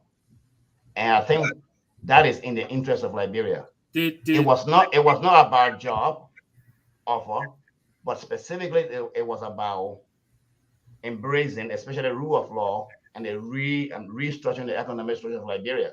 Those were the two main things that were stressed by all the participants in that meeting. Did the Unity Party or Ambassador Bwaga give you a sound commitment that he will live up to that? Well, I was not in a meeting with Gonglo and Bwaga, but this is also. You know that the conversation was held. I'm speaking from the meeting that was held with Gonglo and both based in the United States. Mr. Weir, in other words, you're saying the Liberian people's interest was literally just down to a discussion that was held. No, the Liberian people interest is that to see that in the next government there will be a rule of law and a reconstruction. What guarantee do they have? Well, it left to be seen. Gonglo can come out and say tomorrow if Bwaga fails to do what agreement he reaches with Gonglo, Gonglo will come and say it, because the thing is about this is about Liberia. It's not about anything. You will not sit back and say, "Oh, because Jared, let me ask Jared Ken. Gonglo are in the minds of many Liberians who listen to his wild criticisms about boycott and then turning around and endorsing. It's suggesting to many Liberians, as I'm hearing across Monrovia, is that Gonglo is not a man of his word. These politicians are not people of their words. They're not trustworthy. They say one thing today, they say another thing tomorrow. It's politics all about deception. And that is incorrect, though. That is incorrect. That is incorrect. It is better for Gonglo to give his platform to Boubacar to be part of the government to benefit. Would they have been wise enough for Gonglo to have kept quiet? Then coming up with not good for Liberia. It wasn't going to be good for Liberia.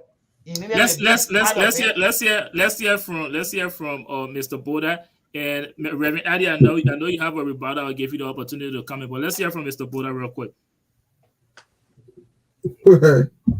It's behooves me to see people arguing why is one supporting Boubacar, and especially in the opposition camp. The main reason for which you went to the election was to remove a sitting president. So that is the constant. And having said that, Gonglo might have said things during the campaign to contrast himself from Boubacar while making he want to be a president. And those contrast does not negate the fact that he cannot endorse Boubacar if there's a need that he needs to. So in this situation, opposition can have the responsibility to the Liberian people, those that oppose the Weah regime, to not support one of their opposition who is in the run with Mr. Weah, who is a sitting president. And I think that's the right decision for the Liberian people who are crying and are in pain, agony, and all of the different things they're going through, the killing, the corruptions, you name it. And the state of the society that we find ourselves in Liberia today. If somebody would say any opposition will go to George Weah and support his leadership, then that thing you are misleading the Liberian people.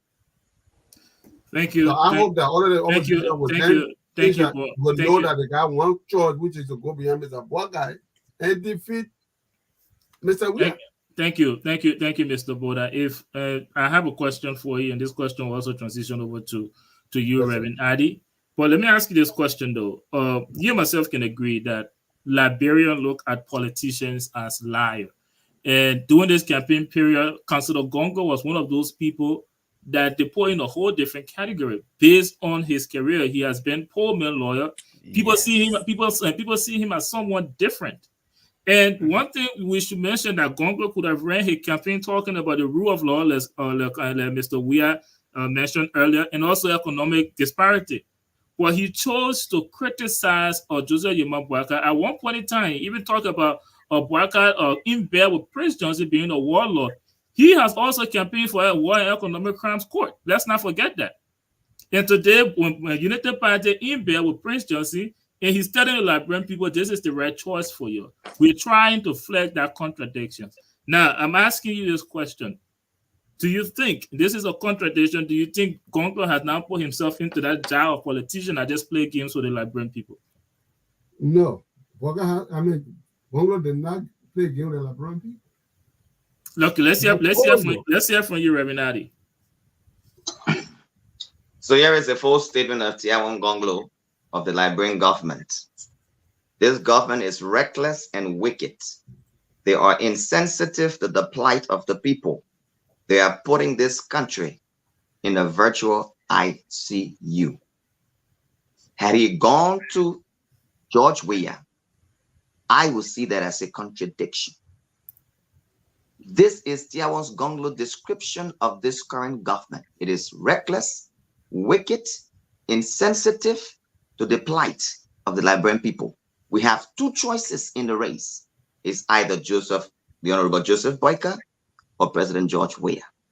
Are you suggesting that his drawing a clear contrast and causing the Liberian people to think legally in making a political decision meant that he was endorsing evil, then that phrase, lesser of two evil, is not properly applied in this context.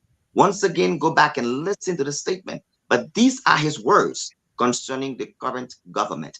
And to me, I find his words, Reverend Ade, can you also recall or state his comments about boycott before he endorsement? Sorry about that, Reverend Ade, go ahead.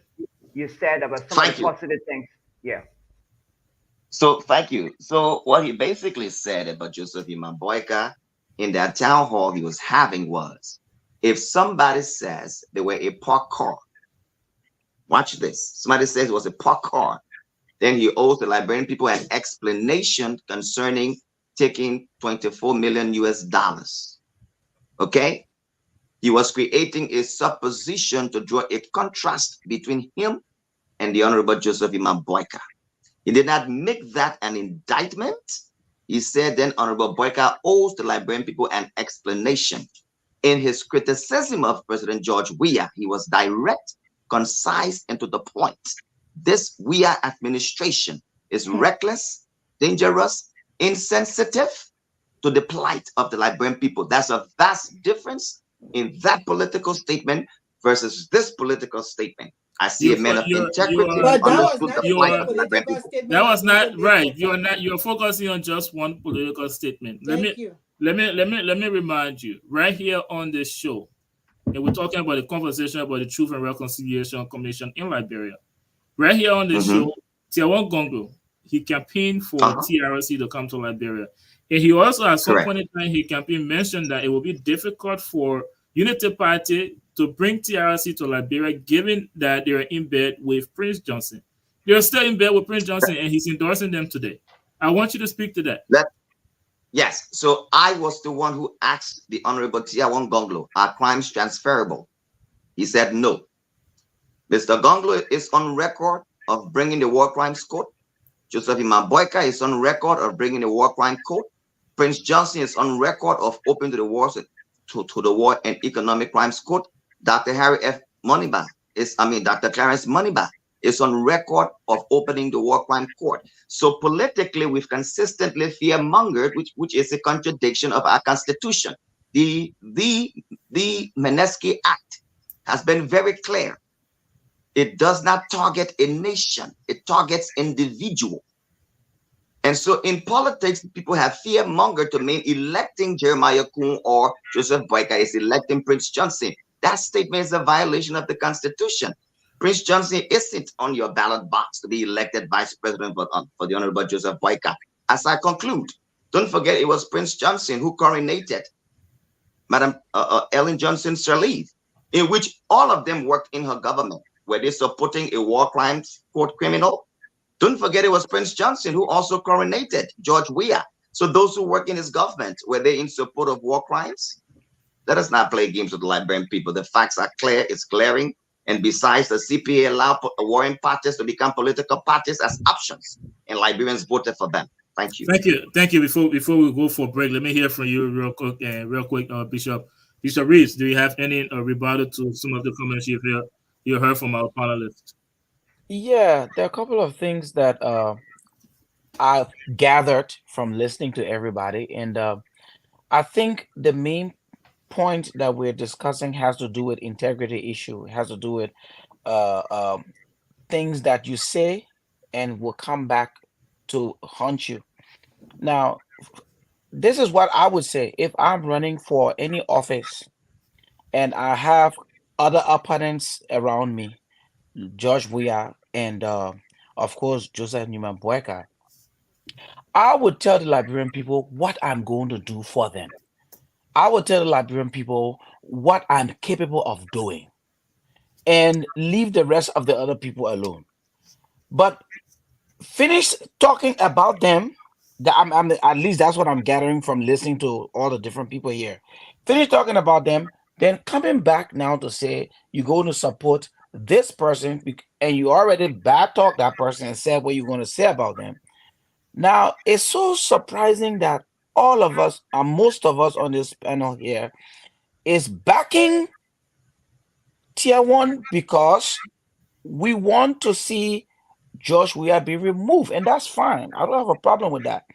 With George Weah being removed, but are we going to say that tomorrow we can hold tier one by his words?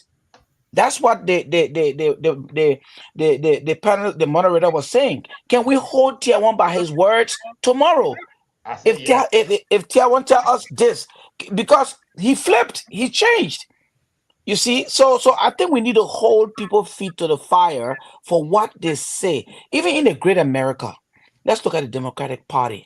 People have said something. Hillary Clinton said some things. It came back to bite her. Obama said some things. It came back to bite him. So people who will say things, it will come back to bite them after they finish with the primary. Then they're running against the Republican. The Republican will use that same thing they said against them in the primary. So we've seen this before. So now it is integrity on the line. If you hit at George Weah and you hit at Bweka, now it's time for you to say, okay, I support Bweka. So the people have the right to ask the question. What he was saying, was he lying? Are we going to just chuck it up and say, well, he's a politician? So politicians are you going to say things because it's convenient? Thank you. Thank you very much, Mr. Bishop Reeves. Let me hear from you quickly, Mr. Weah, and I will come to you, Councilor Freeman. I think all you are saying that he was the best of all the candidates. So that's why it was about. Anybody, all of us here, if we are fighting, if we are competing, we say that. Gonglo was just trying to say, look, Liberians, I am the best for you. And as I speak to you today, I still believe he is the best. But the Liberian people are spoken. Look, we had a war in Liberia. Do you know how we got peace in Liberia? Because all those people that came one another, they came together for the security and peace of Liberia. So you can stay at the background because you disagree, then you'll be selfish because it is not him. So there should be no government in Liberia. I say no. Thank you, Mr. Weah. And before I come to you, Councilor Freeman, this is season 4 episode. It will share many episodes for this show. This is the first time I see you coming in defense of Councilor Tiawan Gonglo character. And the only reason for that is because you've never had a reason to. So to Bishop Reeves' question, can we really now trust Councilor Gonglo words based on the decision he just made?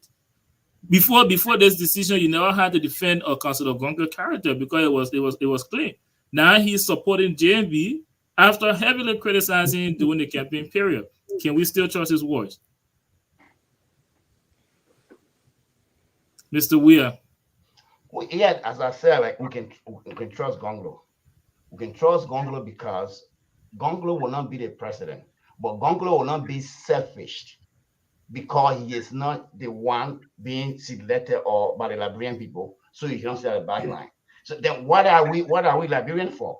Liberia is the only identity, but it is better for Gonglo to share his idea with Bweka that he's supporting. So in case if Bweka were to win, then at least his advocacy or what he wants, rule of law and the transformation of the economic system in Liberia, so at least it can be part of the new government when Bweka wins. So Jawikin, so his criticism, said better criticism about Bweka, were pretentious. No, he wasn't pretending. He was just saying he was the best for them. And the Liberian put look the opposite way. Thank you. Thank so you. What are you talking about? Thank you. Let's quickly hear from he said he was the best. Councilor, Can I have 30 seconds, please? Can I have 30 seconds, please? Yes. Let's move on. I want for us to move on, but let me first hear. Jared, that has spread Reverend Ade. You want to comment? Who else got real battle besides Reverend Ade? I will get. We're running out of time, and I have to go to Councilor Freeman. So I will give you 30 seconds, and then Mr. Goa, I will give you 30 seconds as well. Let's start with you, Reverend Ade. Right. So we are not living in a utopia society. George Weah said some things about Mr. Cummings. He went to Mr. Cummings. We're talking about Mr. Cummings said, no, Mr. Cummings. No, I'm just trying to draw the the contradictions that we are trying to project here. Mr. Cummings said some things about George Weah. They are talking today. Honorable Boyka said some things about Mr. Weah, and so forth and so on. First, to sit here and say we are living in a utopia. Then they are all liars. Then they are all liars. Are you justifying? Are you justifying the detention of politicians? They are all of them. Listen. All of them. Bishop, no, Bishop. They are not liars. Even though you like to believe that you are on the sideline, you have taken a side. So you aren't neutral. No, I have not taken. No. I'm on the side of truth and integrity. That's what I'm on. Bishop, let's be very clear. To look at what is happening in Liberia now and claim you are on the sideline, you have taken a side. Okay? It's one thing to say, because I'm enjoying life and they're killing black people, let me just stay on the sideline and not get involved in the movement to liberate black people. You've chosen a side. You can just stay neutral. It's not the same thing. Neutrality is a side. Okay, silence means consent. So don't get So that mixed the up. only rest Derek, you don't want to hear what I think. Dr. Clarence Moniba has not endorsed anybody yet. If he comes up to endorse, would you say he's not a man of integrity? Well, then you must believe that you are living in a utopian society when people are drawing clear contrasts between one and within the political competition. It has nothing to do with integrity. When that happens, we'll have that discussion. But let's hear from you, Mr. Squad. Well, I just wanted to speak to Mr. Bode when he said that all the people in the opposition, if they don't embrace Joseph Boakai, then why were they opposition? And the thing is that the people in the opposition was in the opposition because if they did not join Joseph Boakai at the time, means that although they're in opposition, doesn't mean that the visions and the plan align with Joseph Boakai plan. That's the reason why they were even there, because they too were fighting to remove Weah, so they don't have no loyalty to Joseph Boakai because they're in opposition to endorse him. And if Joseph Boakai needed that, he would have kept the CPP together. Because when the CPP came together, that was about that. They were going to be one group of people in opposition, togetherness, to go and remove. Yeah, when the CPP broke because of their own problem they had within that CPP, that was over. That's when other political parties came on to join now to say, you know what, these people don't mean business. So they had their own visions and plans. So when you're part of the opposition, doesn't mean you have to embrace Joseph Boakai, because Joseph Boakai vision and plan does not align with all the opposition leaders. Thank you. Thank you very much. Thank you, guys. We have to. But then none of these men have integrity because they all came together before. We have to.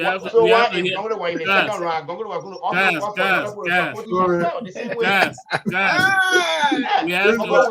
don't want me to say anything, man. If you were in the second round, Mr. Weah, Mr. Boda.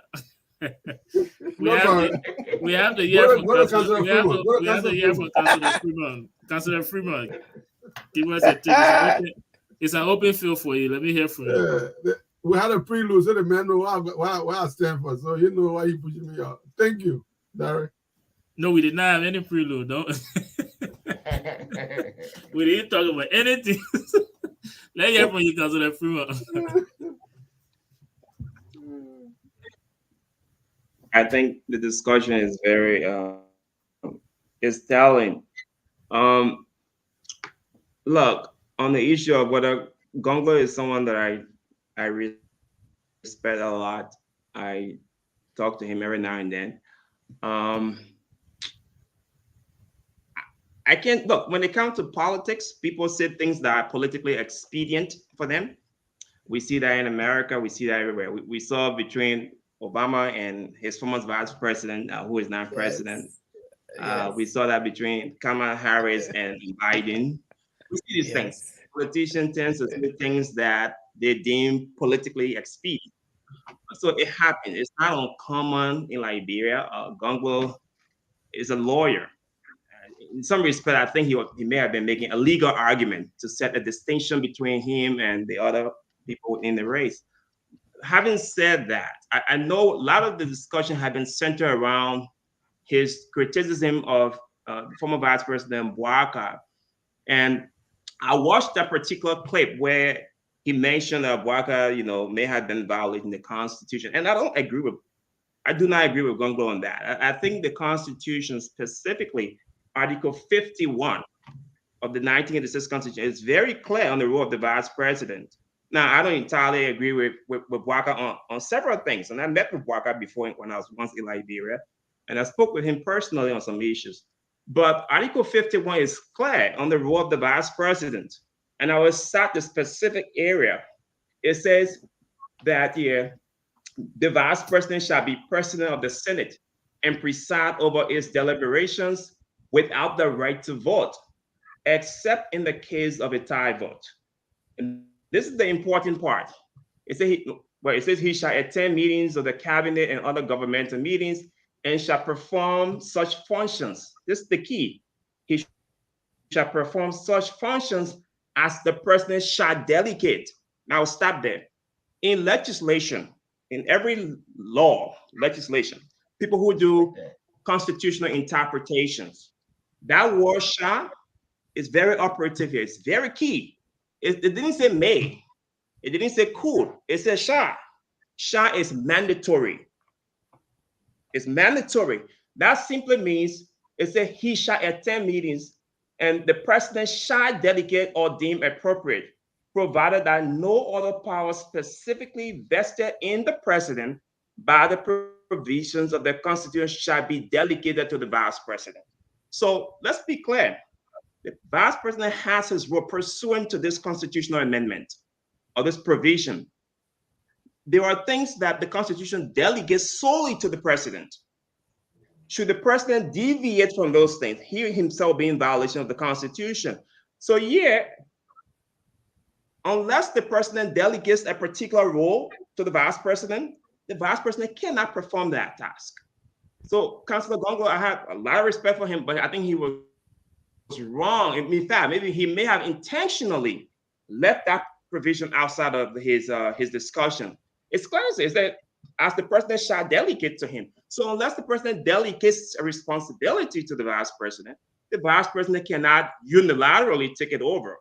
Okay? So I get it. Those are political discussion. Gonglo is a lawyer. He's a very smart one. He may have intentionally let that part off because he knew it would have cornered him.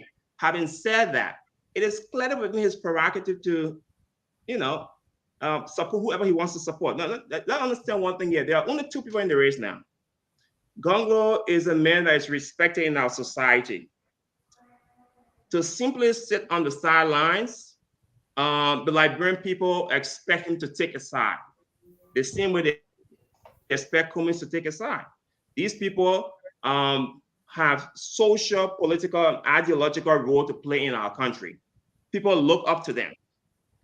So I'm not surprised that he has spoken in favor of former Vice President Bouaka. I expect that some of the other guys in the race are going to do the same thing, including Mr. Cummings. But this is something that politicians do all the time. We saw it with in the American elections during the Obama and daring for the office with Joseph Biden. We saw it with the Kamala Harris and Joseph Biden as well.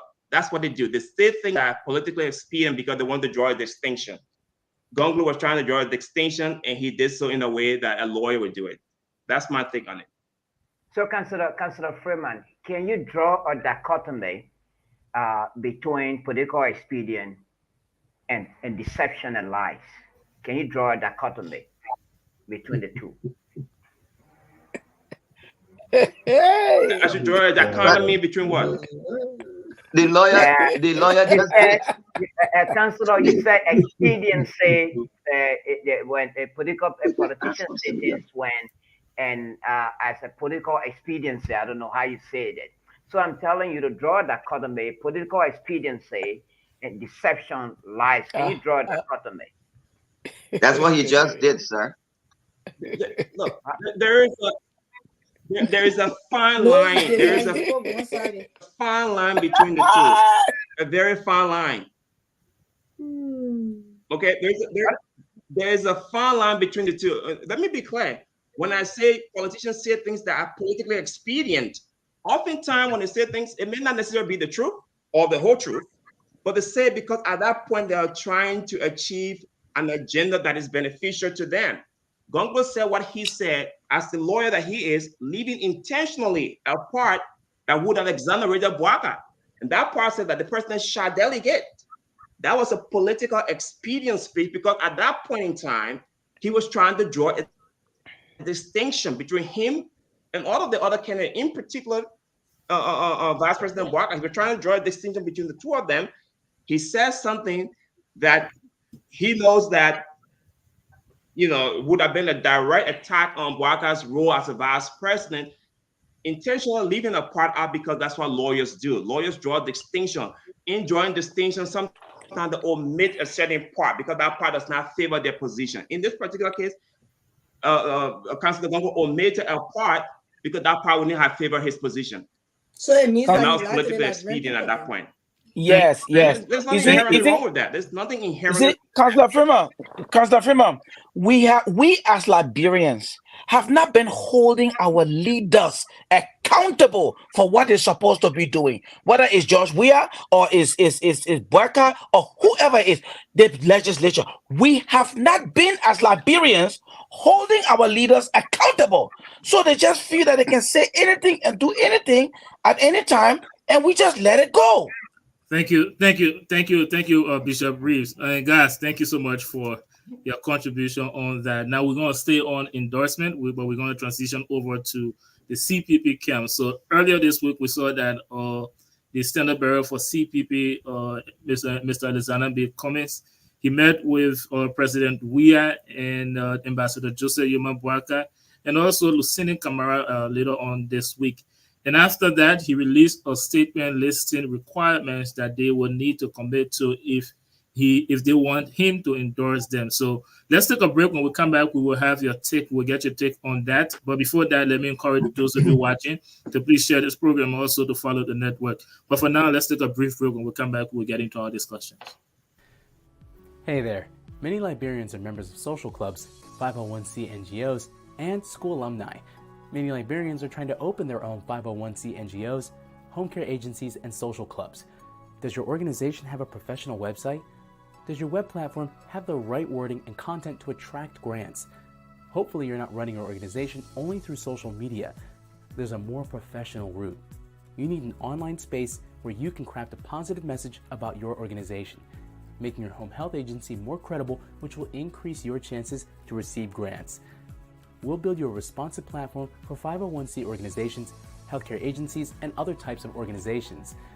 We'll provide you with full website maintenance, membership sign-in, private charts, Facebook and WhatsApp integration, live video feed for all your meetings and special occasions, a dashboard for members to see all the activities, and email and text auto reminders for meetings. We'll build with donors and 501cs in mind, and will help you solicit grants and automatic membership due collections. Building you this amazing platform will only be a membership fee of $19 a month. Call or email us now. Let's upgrade your website. Home health agencies and small businesses, you owe it to your company to project the best image possible, and we can make it happen. Visit www.tiamit.com or call 215-966-8679. Ask for Tommy. At Fatu's, we know what it's like to feel a little homesick. That's why we work hard to bring you the very best and freshest imported foods and supplies from home. With quality design African cloths, beauty supplies, and tasty African food items, you'll feel right at home. So what are you waiting for? Stop by Fatu's African International Market for all of your household and family needs. See you soon.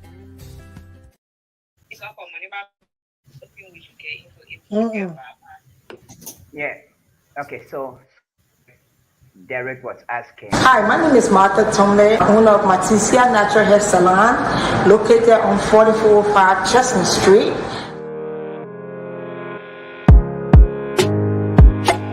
We are specializing in locks for hair, braids, and etc.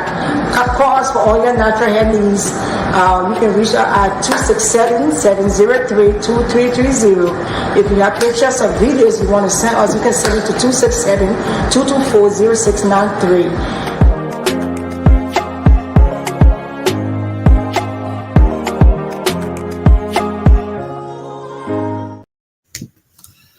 Well, welcome back, ladies and gentlemen. You're right back here on the Liberia Radio and Television Network. We're bringing you episode 8 of season 4 of the Hard Zone. My name is Derek Yale, and I'm playing host tonight. And I'm joined by my co-host, Mr. David Tarquin in Liberia. And I'm here with a team of panelists, Mr. Boda, Mr. Weir, Mrs. Adid, Mrs. Goa, Reverend Adid, and Bishop Reeves. So, guys, let's get right into our conversation. I'll go over to Mr. Tarquin to talk about Mr. Alexander B. Cummings' visit with President Weir and Ambassador Boyka, and then I'll come to you guys so you can give me your take on it. Let me hear from you, Mr. Tarquin. Yeah, Derek. Yeah, is the thing. You said Cummings met with Boyka and George. That implies that Cummings went to Boyka or went to Mr. Ambassador Boyka. I think it's Boyka and Weir that need Cummings. Cummings doesn't need Boyka and Weir. So in my view, it's Boyka and Weir that separately drove to Cummings to seek his support as both of them go into the runoff. And up to now, there hasn't been any word. I think Cummings has set up a committee to decide what decision the CPP political leader, what position or line the CPP should take, or Mr. Cool should Mr. Cummings endorse. So the CPP has set up a committee to look into that. But the views of people is that Cummings is just filibustering, and they suggesting that Cummings will likely take the side of Joseph Boyka or George Weir. But he's only filibustering or killing time to make him more valuable, or to add more value to himself. So he doesn't want to make a hasty decision as to who he will support. So I think he's still looking up to the committee to come up with a position so that he can make that position public to the Liberian people. So all ears are open, all attentions are focused on Cummings because it's one of the major factors of political giants in the just ended national elections, even though there are claims that Appleton stole his votes. Yeah, thank you. I know we just had a conversation about Councilor Gongo endorsing UP. Let me start with you, David. Who do you think he's? First, let me say we saw he released a statement this week listing the requirements for those that wanted him to endorse them to make a commitment to issue on gender equality, on the establishment of the TRC. So who do you think between President Weir and the Unity Party, who do you think is most likely to give their commitment to these things or most of the things that Cummings listed? Let me hear from you first before I can go to our panelists. Derek, it's a very difficult question. As far as I'm concerned, all the candidates have talked something about a war and economic crime squad. They all talk about fighting poverty. They all have similar agenda. I don't know, which one of them had a different agenda. I'm seeing Mrs. Goa shaking her head, but I think most of them have similar agenda. I didn't see any different agenda. They all talk about building roads. They all talking about improving the lives of people, talking about improving the health sector, improving the educational sector. They all talk about the issue of the rule of law. And so it's difficult to distinguish, between all their platforms are similar platforms. So it's left with the Liberian people to determine as to which one of them they can vote for to be the next president of Liberia. But to me, all have the similar platforms in my view. Thank you. Let me start with you, Mrs. Gore. Talk to us about Because she's shaking her head. Talk to us. First of all, let me clear. They all do not have similar platform. That is not true, Mr. Tabe. And we want to clarify that. People can talk about the same thing because the country is in need of all these things that you talk about, but how you getting there to do it, your direction in doing it, what you're going to do to accomplish those things, that's what matters. So everybody got a different way of trying to accomplish it, and the people are supposed to look at the ways that they bring it out for that they will accomplish it. As we all know, most of the people, their website just even came out here a few days before the elections. So you cannot just equivalent all the hard work for other people and say everybody. So, Mr. Gua, go straight to the point now. Money back. Let's look at money back platform. How is it different from Boaka? No, let's not get into that. Let's talk about the Cummings endorsement for Unity Party or CDC.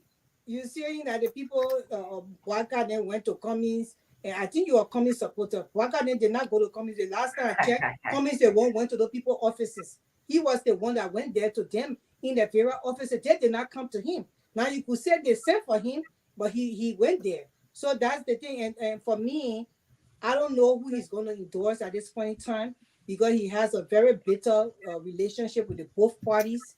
He and Boaka had a very terrible ending, and he and Weah does not even see eye to eye in the first place. So we don't know. And as far as you talking about the gay Cummings vote to Appleton, it was not only Cummings vote that went to Appleton. Other people in the race, like Gonglo and Dr. Clarence Bay Moniba, vote was stolen from him. Even where Dr. Moniba voted, there was 0 vote counted there for him. So they're trying to tell us that he did not vote for himself. So let's just be clear here. We don't make this thing about one political party because maybe they're beyond the scene. Other people came here and did some hard work that cover even the political parties that been on the scene before they came. Let's just be clear. Thank you very much. Thank you very much, Mrs. Goa. And let me hear now from you, Mr. Boda. Talk to us about CPP, who you're most likely to endorse. I think I made that clear to you earlier in my statement when we were talking in regards to Bongo endorsement to the Unity Party. It's important to know that I said earlier, I must say that again for Cummings. Why would in any way, in shape and form, would Cummings want to endorse George Weah? He got record of George Weah, recklessness on law enforcement, corruption, the death of people in the country. None of those cases is on Boaka's hand. You cannot list any of those things that he has done to Boaka. So Boaka is a better choice that you can make that kind of commitment to. Unless you're what about the experience they had in the CPP? What about their relationship and all of the things that was said during the campaign period? Does that factor in? Do you think that should factor in his decision? That was political maneuvering. At that point in time, is that what we're calling it? Yes, there was maneuvering in the there was not any. It's not political expediency. It's not maneuvering. No, it's not expedient. It's maneuvering. So the language there was nothing expedient at that point. Not maneuvering, not expediency. No, there was nothing expedient. It was maneuvering. At the point you come together, you engage. And in that process, they disagree because they could not come to a term. So nothing expedient about the CPP. Just to be clear, the what specific incident are you referring to as political maneuvering? we had the issue with the tempering of the draft agreement. That was where that was started from. Testifying against Boaka in court. And serving as a state. Boaka testified against Cummings in court. Okay. So they carry Cummings to court. It was nothing expedient about that. And fraudulent things were done. That was political maneuvering. He never testified against Cummings. You should look at the case. He didn't testify against Cummings. So he went to explain what he knew or what happened. So in the court clearly made that distinction, and they did not get anybody clear victory that you have everything. They leveled an allegation against Mr. Cummings saying that the man was fraudulent. Boaka did not level any allegation. It was very now that let's be careful what we say because there are interviews to that. But go ahead, Mr. Bode. The point I'm making here is Mm-hmm. Everybody knows where George Weah staying for the last 5 years, in the last 6 years in the country. The rest of the candidates, none of them have become president of Liberia, with judging them from their work experience in government. Unlike George Weah, he worked in government as a senator. He's now president. And we know what he can do and what he cannot do. So we know there's a clear distinction between the parties. So if you go to a runner up with a party that you know is corrupt and have done all these so just to move, probably from the people in the country. Let's move to Reverend Addy, but just to be clear, so Kumi has to pick between 5 to 6 years of bad governance against political maneuvering. But let's go to Reverend Addy. I don't know. Reverend Addy, give us a tip. So let's be very clear. I certainly do not believe in that mischaracterization of your comment. But let's be very clear. All of these individuals were in a political competition for the highest office. If integrity is an issue, then the very fact that they all came together, none of them should be in the race as people of integrity, because they had everybody's political history. For the sake of that clarification, we don't want to relitigate the past because it's not helping us. The Liberian people have spoken, and they have a decision to make between two candidates, George Weah and Joseph Boyka. And it is my hope that surrogates will understand that in the midst of all of the political animosity that we as surrogates exhibited towards one another, these people never directly insulted one another. And that is why publicly they demonstrated the level of reconciliation, letting us know as surrogates that the fight is over. We are talking, we're smiling. They showed pictures to let us know that as our political leaders, this is where they are. And I remain very hopeful and confident that, in the words of Alexander Cummings, that this government is irredeemably corrupt, dangerously incompetent, unchangeably irresponsible, that will come to support Joseph Imam Boyka. I'm very hopeful that Dr. Clarence Moneyback, who understands that Liberia is at a critical juncture, at a point where a decision needs to be made against corruption that is pillaging our resources and killing our children. Tiawan Gonglo was not wrong when he stated that this government is reckless and dangerous, insensitive to the plight of the Liberian people, and so he made a decision for the greater good of the country. It is my hope that Dr. Moneyback, Alexander Cummings will make this decision concerning the greater good of Liberia. Reverend Ade, let me speak to Reverend Ade just a few seconds. Reverend Ade, you did say that they showed pictures. We saw smiles in those pictures.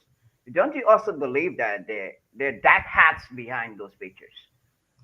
Well, that was in line with my question, okay, David. Derek. So let me just no, ask the question again. Ask the question again. Yeah, Reverend Ade, you mentioned about they show pictures. They show pictures, comments with Boyka, comments with Weah. There were smiles, but there's always the saying that white keep black hat.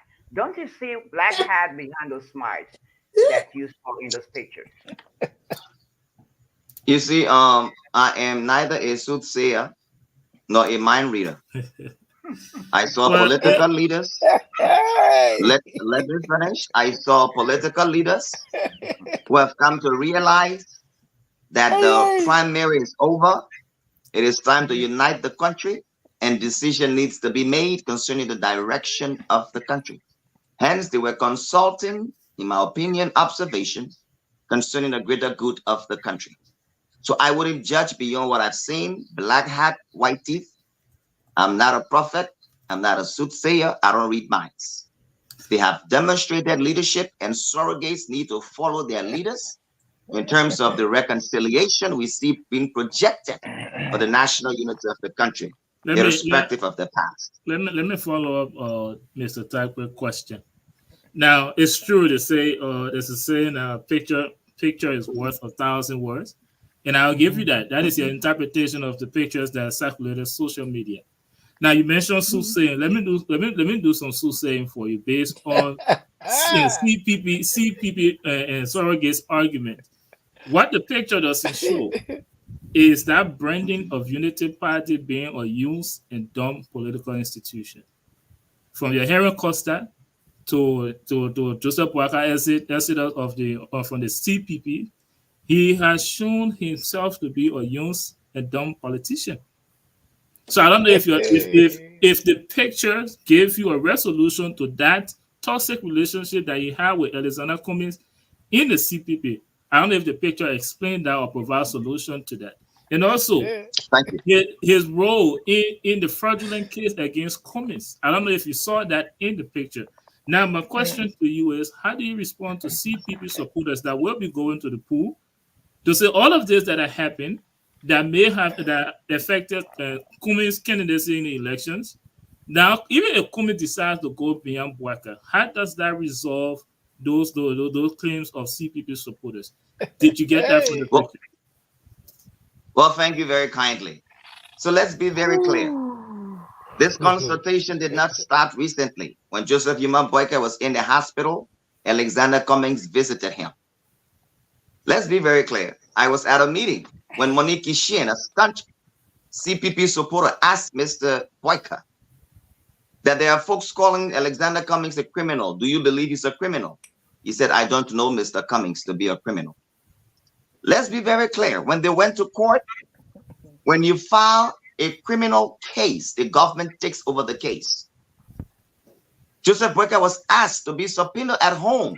My ANC brothers and sisters say he cannot be above the law. You went to court to do one thing and one thing only, to authenticate whether or not a document was real, was true or false, and he did that and left the case. It was Benin Ure who sued Mr. Cummings as an individual, not a collaboration of those who walk away from the CPP. Now, just to be clear. Let's be very clear. The records are there. Okay, speaking of the records, it has been speculated that the entire case was staged. Do you think Boakai had an idea that case was staged? You certainly answered the question already. The Honorable Boakai has made it very clear that he performed his civic duty in keeping with the law. Speculation, I can't speak for speculation because you answered the question. It was speculation. Let's hear Mr. Weir. Well, I was just give me 30 seconds. Okay, 15 seconds. Let me land. If you can't give me 30, 15. Go ahead. Thank you. So, to Liberians, by and large, diaspora, the fight is over, but we're at a stage to make a difference. We can relitigate the past, but what I saw in those political leaders, in that of George Weah, who also doesn't have the coalition that he had before going into the second round now, this is the nature of politics, and people keep telling us this is the nature. We need to heal and unite forces for the very change we can believe in by voting George Weah out. Thank you. Thank you very much. Let's hear from you, Mr. Weah. Okay. There is one thing I want for all of us to understand here. All the candidates, like David Tawe said, they had one platform. That is, they meant good for Liberia. So, but each of them had their own way of going about that. But when it comes to making a decision, the last time I checked, all of these things have been spoken about several times under this regime, President Weah. So if he were to promise today that, oh, what I didn't do for the past 6 years, I'm going to do it now, well, that will be the choice of coming, because it is not surprising. Weah knows people who were killed, or the auditors, and so many things that went on in that country, the corruption, rule of law. It has been talked about several times. So I'm talking this because of the listing of comments that he put to President Weah and Boakai. So what happens if both were to tell him, look, yes, I will do what I will accommodate everything that you have asked for. What is he going to do? It will Look at come the character. yeah, what is he going to do? He still has to make a decision. But then if all of them promise him, well, Weah was already, he was just there, he's still there. He never did any of that. How sure are you that he's going to do it now? That's the question. Thank you very much. I have a question, but let me hear from Mistress Adi real quick, and I'll go to Bishop Higa. Mistress Adi, you're muted.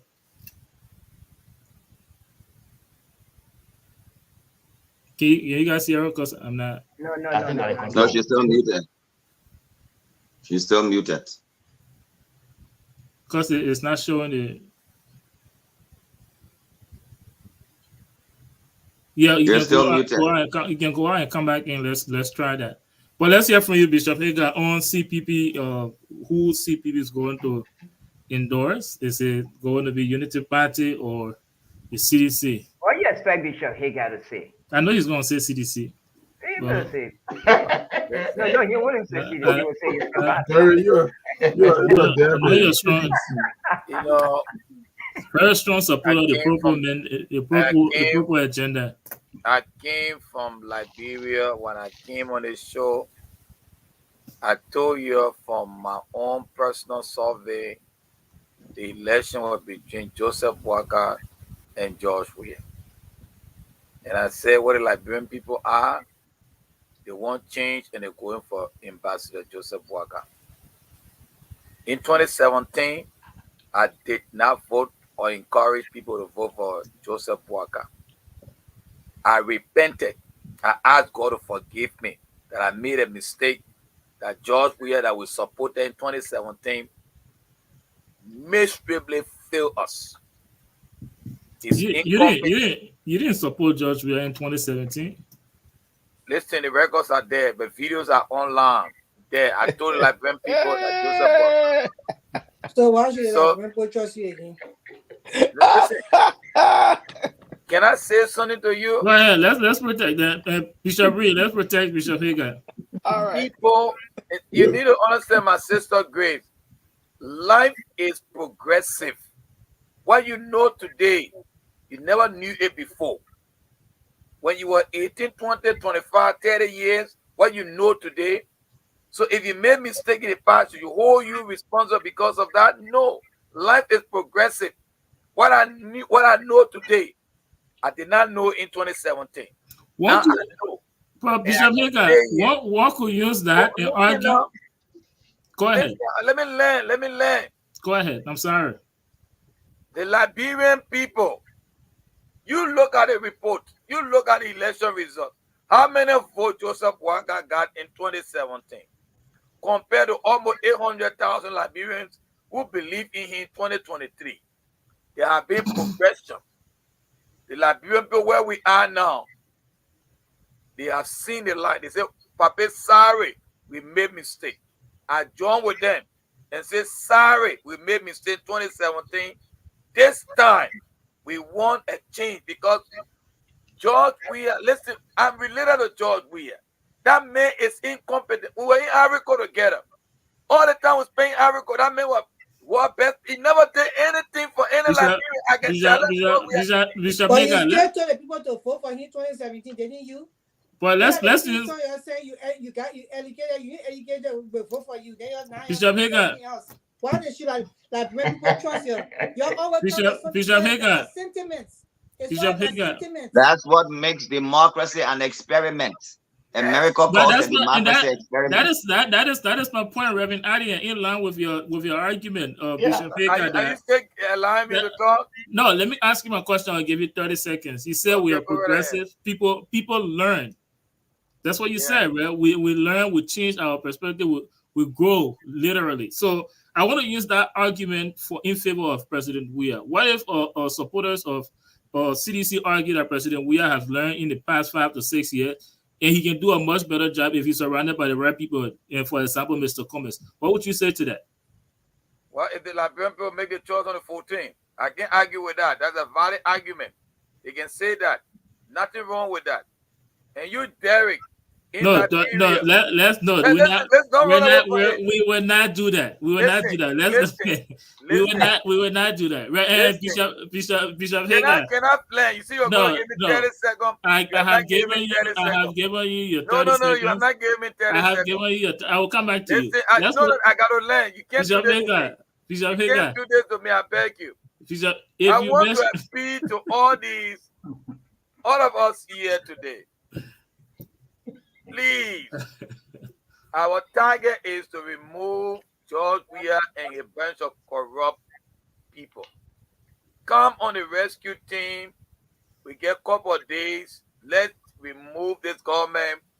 All the differences will work it all together. Will make Liberia better. Just to pick your words again. Hopefully, if Ambassador Parker emerged as president of Liberia and win the election, hopefully you won't come back to us 6 years later to apologize. That's what we're hoping, because you saw George Weah to us 2017, you're here apologizing to us again. So hopefully this will be the last time that happened. But let's hear from you. I forgot. This is Addie. I'm sorry. Go ahead. No, I kind of agree with you, because 6 years from now, I mean, in the next 6 years, George Weah could do good. He could do better for the country, because now that some of the legislatures and some of the senators have been kicked out, there have been new set of people coming in, and then you never know how they will uplift the government. So for somebody to say that George Weah is not going to do good for the next 6 years, we don't know that. We don't know that. We just don't know that. Just how we didn't know where other people knew he was incompetent in 2017 and they said it was okay. Now people are saying, well, he came in with his incompetent self. Maybe going forward, he has learned a lot. And I don't understand. You were talking about, you had asked the question initially about the CPP and the pictures that were taken with the political leaders. And to me, those pictures, when I look at those pictures, they're not really genuine to me. That is just me. The same way the political leaders went out on the campaign trail and were giving messages to the Liberian people that were half truth and half lies. It's the same picture that is the same idea that I have of those pictures. You know, they're not genuine pictures. People are putting forth, people are trying to make a decision which side to take. And everybody keeps saying, oh, politics is interest. Politics is interest. Okay, so if your interest is Joseph Boyka is going to be the best person for the country, who are we to say some other political leader shouldn't say George Weah would be the best going forward? Why would we condemn people who want to endorse George Weah but want to not condemn those who endorse Joseph Boyka? Because as far as I'm concerned, the government that Joseph Boyka worked in, people were killed under that government too. Corruption took place under that government. Look at the death of Harry Greaves. He was basically disgraced. But naked laying out on the beach, we never got resolution to that. And so many other things happen in the country under the United Party's government. Till we ever get resolution to that, we work in women advocacy, and most of the cases that happen in the UP government, we never got no resolution, just like we never got any under George Weah. So who's to say that George Weah is not going to go do better? Who's to say that every opposition is supposed to endorse Ambassador Joseph Human Boyka because they were in the opposition bloc? No, there were things that happened in United Party government that never got resolution. Those are two evils. There is no lesser of the two, like I always say. You got Prince Johnson, who, when he was warlord, 250,000 plus Liberian people died. So are we saying now, because people keep repeating it, and 4 auditors died, and they made 3 missing boys and Princess and Cooper and all the rape cases and stuff like that. So George Weah, we need to remove George Weah. We don't just need to remove George Weah. We need a system change. We're not going to move George Weah 2.1, put George Weah 2.2 there. No, we don't want to do that. We don't want to do that. All the 250,000 plus Liberian whose blood is still soaked in Liberia and crying for justice. Their blood was just as red as the 4 auditors. Those two groups, for me, they're just being deceptive with each other, and people who trying to take pictures with them, even though that their business to do so, but I don't see any genuineness in any of those photos. That's why. Thank you. And Derek, Thank you very much. Derek, Thank you very much. Derek. Yes, David. And Derek, Reverend Hagar in so many ways entrap himself in a way that he said. David, if you can, just hold your question because and Mr. Weah has been up for a while. Let me give him 30 seconds and then you ask Bishop Hagar. Okay. Here's what I want to say about President Weah. The reason why the Liberian people voted President Weah over the politicians was he was going to be the difference. He came from very poor background. That is the difference. Weah was not politicians. Weah was unqualified. People knew that. But the Liberian people felt that politicians lied to them so much. Weah understood what it meant to suffer. So he would have done something differently. But what did he do? When he came to power, he became the worst person. That is the disappointment here. That is a big difference. And Mr. Weah, I think Mr. Adi said the same thing. We agree. President Weah did not live up to their expectation. And it's the same thing for Unity Party, 12 years of leadership. But the difference is, I will say that again. There is a difference serving in government. I think serving in government as a minister or the vice president and serving as the president. Right now, if are you not making that excuse? I'm not making the excuse. What I'm saying is this: right now, if we were to say tomorrow, all my cabinet ministers and myself will going down, that's how they clean the poo-poo. Sorry to say that, well, everybody will go. What I mean is that whatever the president does in Liberia, people follow that. The presidency is so powerful. That is why we need someone to set an example. I think granted, Mr. Weah. We are saying the same thing, and just to Mr. Adi's argument. He did not but there's no way you can argue. Not become the president. There's no way you can argue that Weah is now going to perform for the next 6 years based on his performance of the last 6 years. The point I'm making is that the complaint was that all these things we talk about, they were there before Weah came, and that is why they voted Weah overwhelmingly. I understand. All the other politicians they did the same thing. Then what did he do? I understand, but let's hear from David. David, you had a question with Bishop Hagar.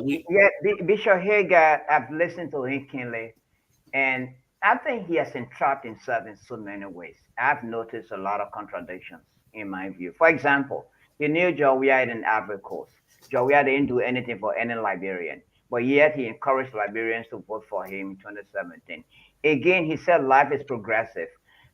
If George Weah didn't do well in six years, why don't you see that as a learning curve that will do well in the next 6 years? Because you said life is progressive. Well, thank you very much. You gave me the opportunity to speak on the issue. Listen, when you want to be a leader, want to lead people in your spirit. It's in your spirit. This young man, they call George Weah, his presidency, he have never exhibited any patriotism, even at the time he was at the higher level in terms of professionalism. There was never a time, and I'm speaking on record, there was never a time, but things move ahead. In 2017, when we look at the Liberian people, there was nothing we could do to stop the Liberian people from voting for George Weah. They saw George Weah as the Messiah. Jesus Christ said, come. Kim said in 2017, they were still going to vote for George Weah. So they gave him the opportunity. We cannot change them. That was what the Liberian people wanted. The 12 years of the Unity Party, the people said they were tired. And they wanted the Messiah. Nothing could stop them. So we allowed them to have it. Joseph Njouma would not have won that election because the Liberian people wanted George Weah. Now the Liberian people wanted him, they tested him. And what they have gotten, suffering, disappointment. They have seen incompetency. This man don't have no desire for the presidency. He's not a political material. You cannot take a presidential material. For example, let me give you an example. Can you take a carpenter and put it in a hospital and say, be a doctor, learn the doctor work, at least he's still on there. But that's why you support that. No. To your example, you can't do that. But if you gave him 6 years training, I think you can trust him for another 6 years based on the training you just gave him. But that's my question. Because life is progressive according to you. But you just gave him 6 years of training. You're not learning anything. So how do you apply that? You said life is progressive. How do you apply that to we are? Life is progressive when somebody is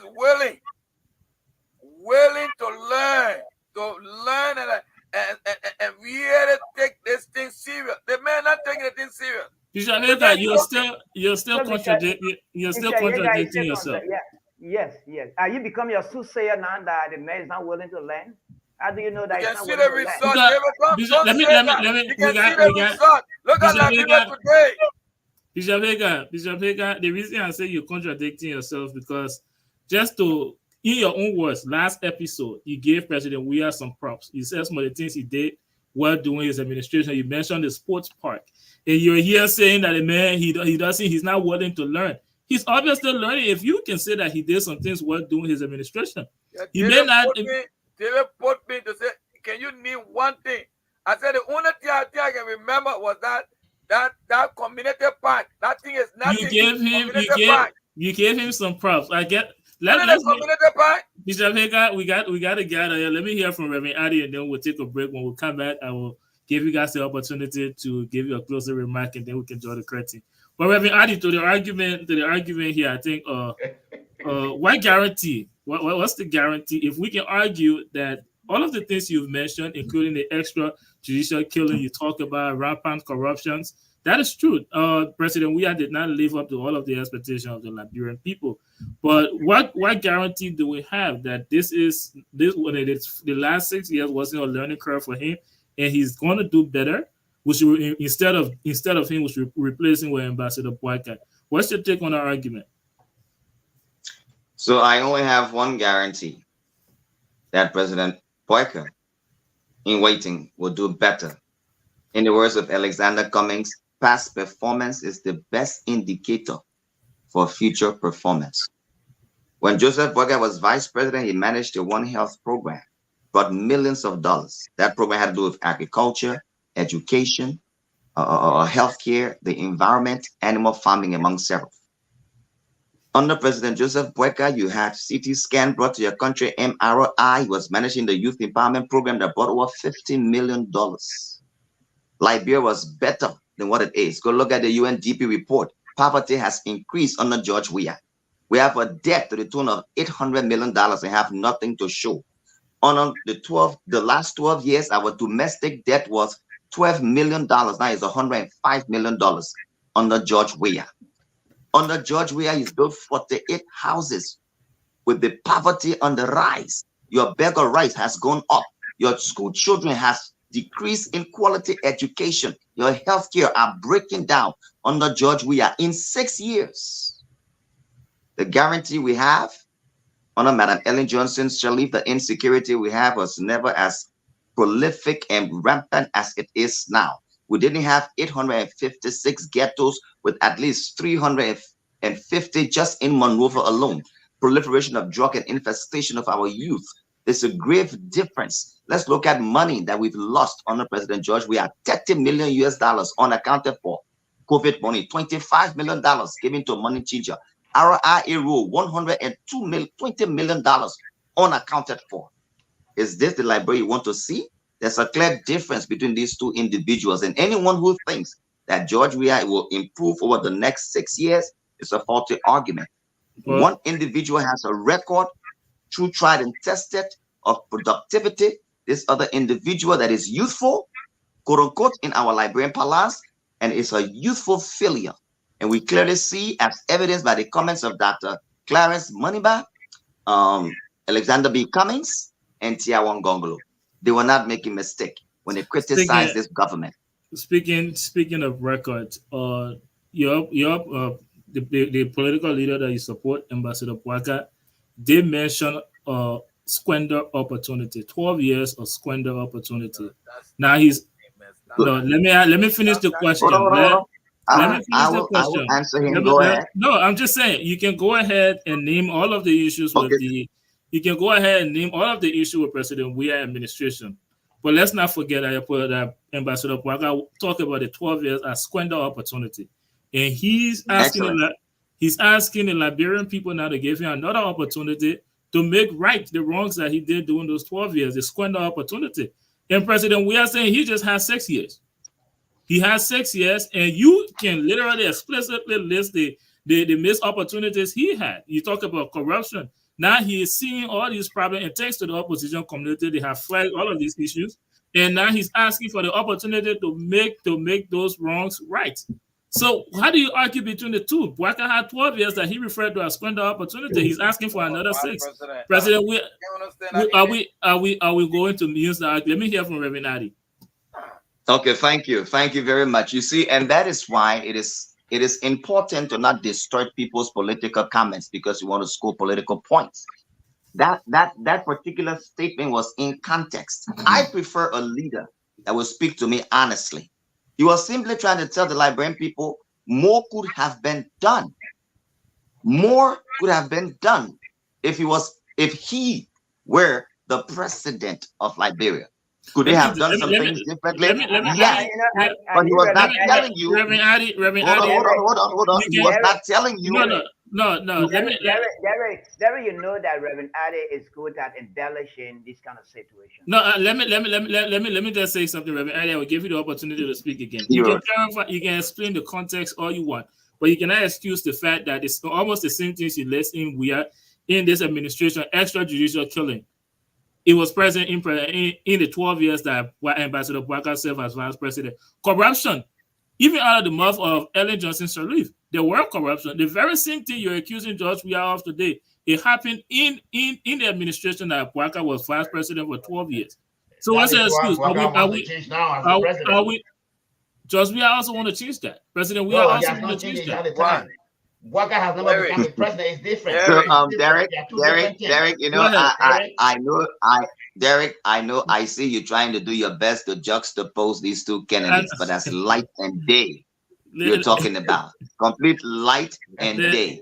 But do not forget, though, Derek, that all of the candidates who ran in the first round work in Madam Ellen Johnson Sirleaf's government, and we are all surrogates here, trying to draw a clear distinction between the two.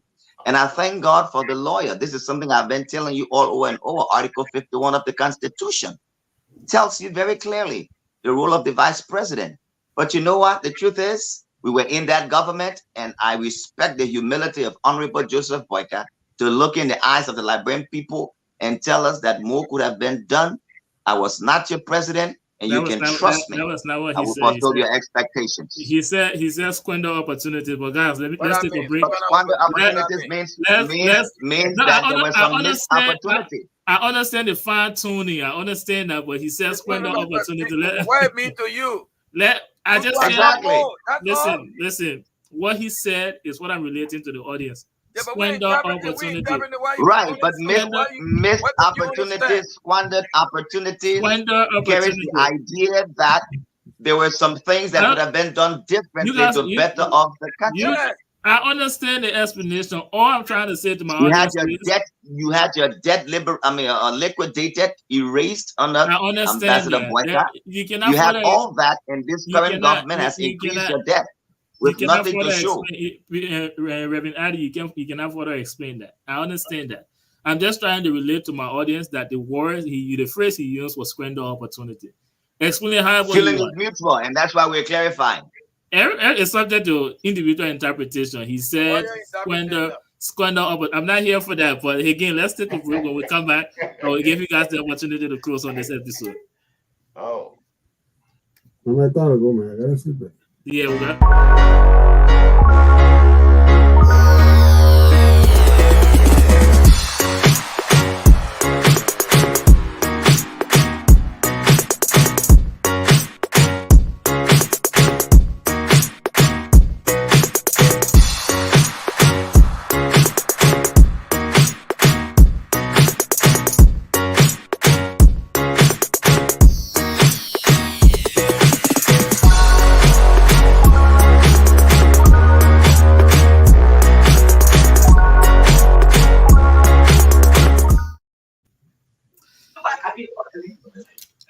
welcome back, ladies and gentlemen. Thank you for staying with us this far. You're here on the Liberia Radio and Television Network. We're bringing to you episode 8, season 4 of the Horizon. And this is the final segment. We will not be bringing to you the icebreaker around this episode because we don't have enough time for that. So now just come to you panelists for your closing remark, and I will give you guys a minute and 30 seconds. We have very short time here, so I would like for you guys to stick to that 1 minute 30 seconds.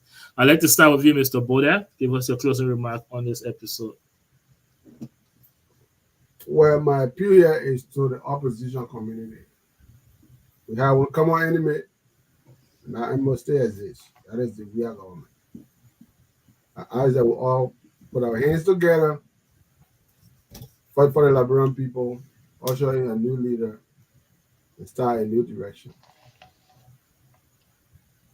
No matter what we say in the campaign, what we didn't do, what we said we're going to do, that era is gone. We're moving in a new direction, which is November 14th is a D-Day. You got two choices. Remain where you are or move forward. I thank the Liberian people, and the choice is yours. Thank you very much, Mr. Boda. And let's go to you, Mr. Weah, for your closing remark. Okay. Thank you, Derek. Thank you, my fellow panelists.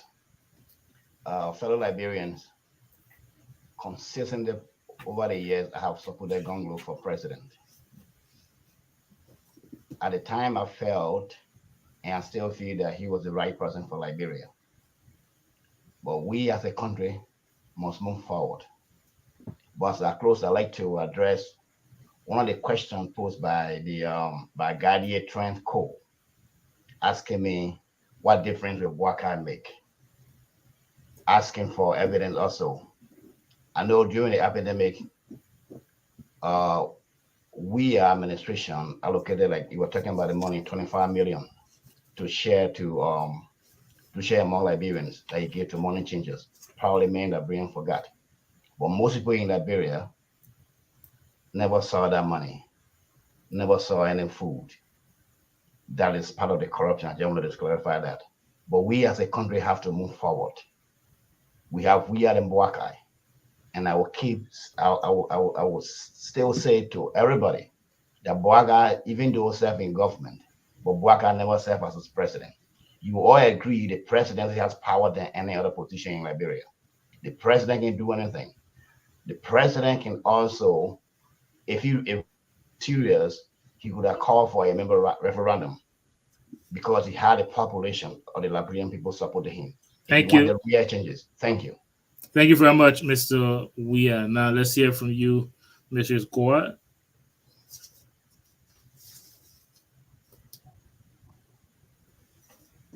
Well, I would like to say thank you for having me here tonight, and I would also like to say thank you for you guys interviewing me on my book presentation. I would also like to say to the Liberian people that the platform and the vision and plans that you follow for each of these political leaders.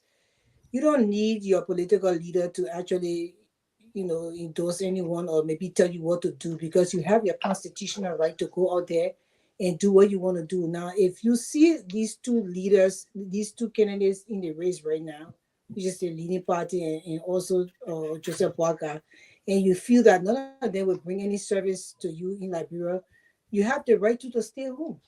We are not going to force Liberian people to go out anymore and vote, because the institution in Liberia, the NEC institution, has not given the people the right, because they stole a lot of the people candidates' votes, and people are still hurting by that.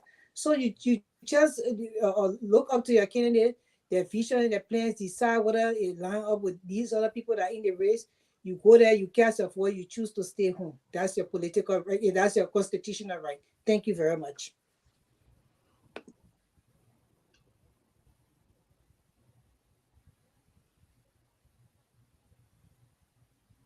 You want me to go? Derek? Yeah, let's go. I'm sorry. Bishop Hagar.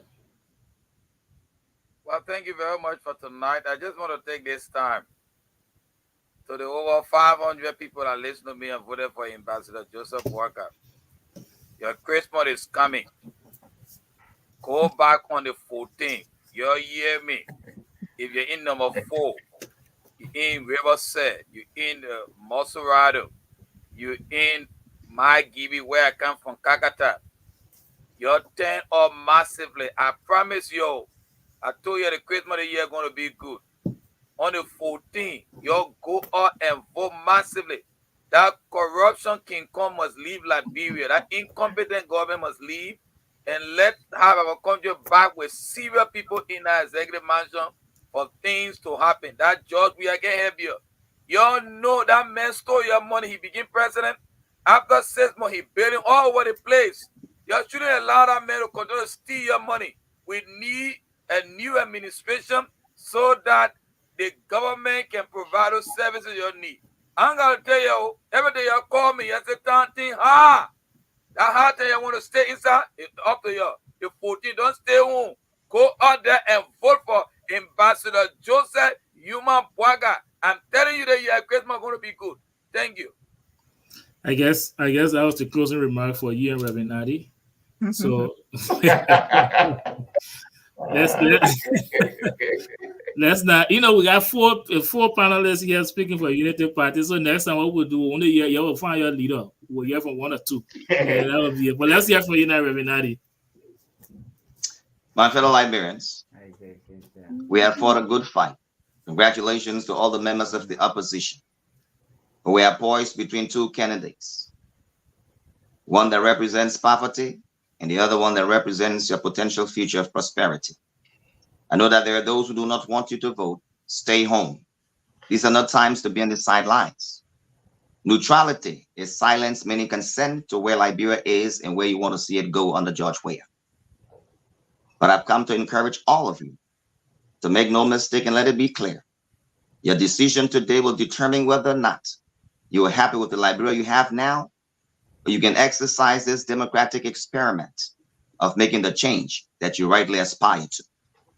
In the words of Alexander B. Cummings, this government is dangerously corrupt, dangerously incompetent, irredeemably corrupt, and unchangeably irresponsible. The likes of Tiawan Gonglo stated clearly that Liberia is in an ICU simply because this government is reckless, insensitive, and unconcerned about the plight we face.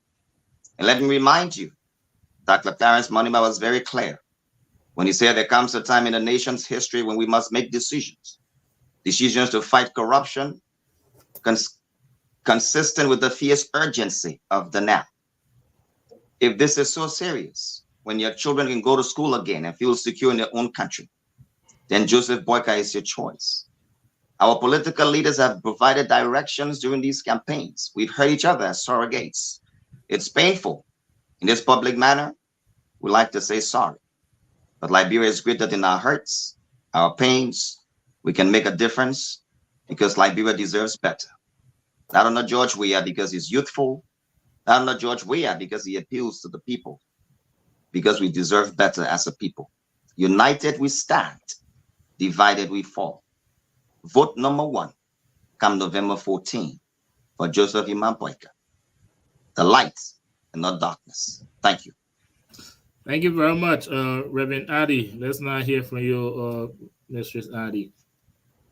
I'm smiling because Reverend Adi, whenever he speaks, he always say, according to Mr. Alexander B. Cummings, according to Dr. Clarence Monima.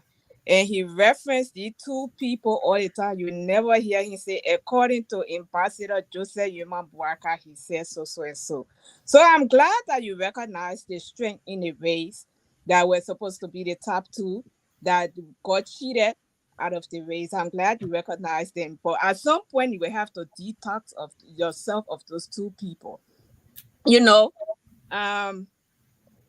This say Joseph Yuma Boakai, Liberian people, most of the time people tell you, oh, Joseph Yuma Boakai has never been president. He was vice president. He has never been president. Same as when George Weah was put forth, George Weah was never president.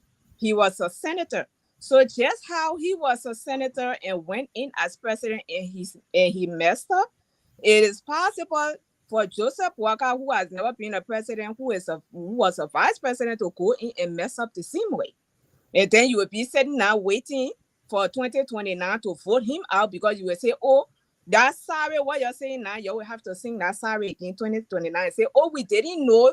My people like Brimpo, sorry. Hopefully you will change to that point. So at the end of the day, you have a right. The First Amendment gave you the right to the Article 1 gives you the right that all power is inherent in you. Now, if you feel like when you examine the two candidates and neither one of them represent you, it is also your right to not go and vote for either one of them. Because at the end of the day, voting for either one of them, you will still remain in your suffering. Now, you can go out and exercise your right to vote. I would say go out and vote.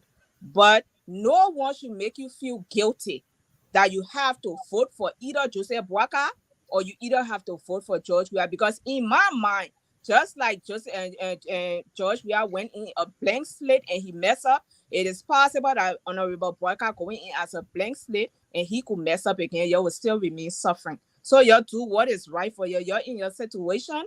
You do what is right for you. You don't let nobody pressure you or bully you into doing what you don't want to do. Thank you very much, Mistress Addie. Now let me hear from my co-host, and then we will draw the curtain to this episode. Mr. Takwe, talk to us in a minute and 30 seconds. Quite frankly, the panelists have done extremely well. I mean, they've added impetus to this edition of and I'm an admirer of Mrs. Ade. Mrs. Ade, I'm an admirer of her. The fact that she's a realistic person, and she addressed the issues both ways. And it's difficult to determine which side she falls on because of her clear and realistic views on the issues as they are. I'm not talking about Reverend Ade, who is good at embellishing the issues to suit his political interests and suit Joseph Boakai's political interests, and Bishop Hagar. But those are their views. Thank you very much, Mr. David Takwe. And guys, so all of you, thank you for your contribution again on this episode. And we hope to see you guys back here next week, Thursday at 8 p.m. I'm inviting you to the party, the celebration party after the 14th. and I do not embellish. I speak to the issue. Yes. What I want to say is that I think give you a closing remark, Reverend Adi. I'll get ready. Yeah. I think you need to start I do reading the not comments of some of the embellish. people that I make an argument. I'm not in support of having that comment on the screen. But I need to read that, bro. I've been thinking about that. Yeah, you need to read that. Call me for the celebration party. God, hopefully I won't be celebrating that party, the CDC party headquarters, but that's well, hopefully we are hoping that all of you will come on the train. Let's make a difference for Liberia. This movement is not a Joseph Boakai movement. It's for all of us. The last time I checked, there's no train track in front of the CDC headquarters, so the train will not crash over there. Anyway, my brother Zach Bravo. Anyways, let me we're not preaching here, Zach. This is politics. We all have the right to express what is good for Liberia. To those of you watching, though, thank you so much for your support, and those of you that are making your I see my friend view known in the comment section. Don't talk about the age of Boakai. Well, Boakai, I want you to know trends that you're keeping for the next episode. Again, let me Derek, can you please invite Elder Zach Roberts on the next time? Let him come and make his point. Yes, Elder Zachariah Roberts. If you want to appear here, we can just contact the network. We'll send you the link. You can come on the next episode. I've been reading most of your comments. Thank you for the contribution. Again, guys, those of you watching us, join us here next week, same time, 8 p.m. Eastern time. And we'll have another beautiful conversation prepared for you. But for now, let me bid you all a pleasant good evening. I will be coming after the victory. You can talk about us. Don't talk, just get us something to talk about. Don't talk, just getting something to talk about. Last year, we getting something to talk about. This year, getting something to talk about. Next year, we'll getting something to talk about. If they ain't talk about us, who they will talk about? Hey. I'm a better, y'all want to know, y'all can ask me. Be my letter open book, or you can't read. Hey. The third go to school, y'all hear school fees. We're not even in court, y'all won't judge me. Bad energy, I like cool energy. Hey. That is thing that bring jealousy and envy. Old enemies recruiting new enemies. New enemies recruiting old enemies. Broke enemies recruiting broke enemies. I'm getting rich, so I need rich enemies. Me, I here to enjoy, satisfy myself. I've been there, done that, a record there. So y'all know the face of Minnesota. The man are on the news all over Minnesota. New baby daddy on the block. The only cool man that can make winter hot. That's a fact. I live in a brain and I pay rent. Oh yeah, I pay 1 cent. I got a master bedroom in a chat room. Everybody got my name, just like iPhone. My girlfriend gave me portrait, I gave her diamond ring. Don't worry about my wedding, now you're pinning it for me. That's right. Don't talk, just getting something to talk about. Right. Don't talk, just getting something to talk about. Last year, we getting something to talk about. This year, we getting something to talk about.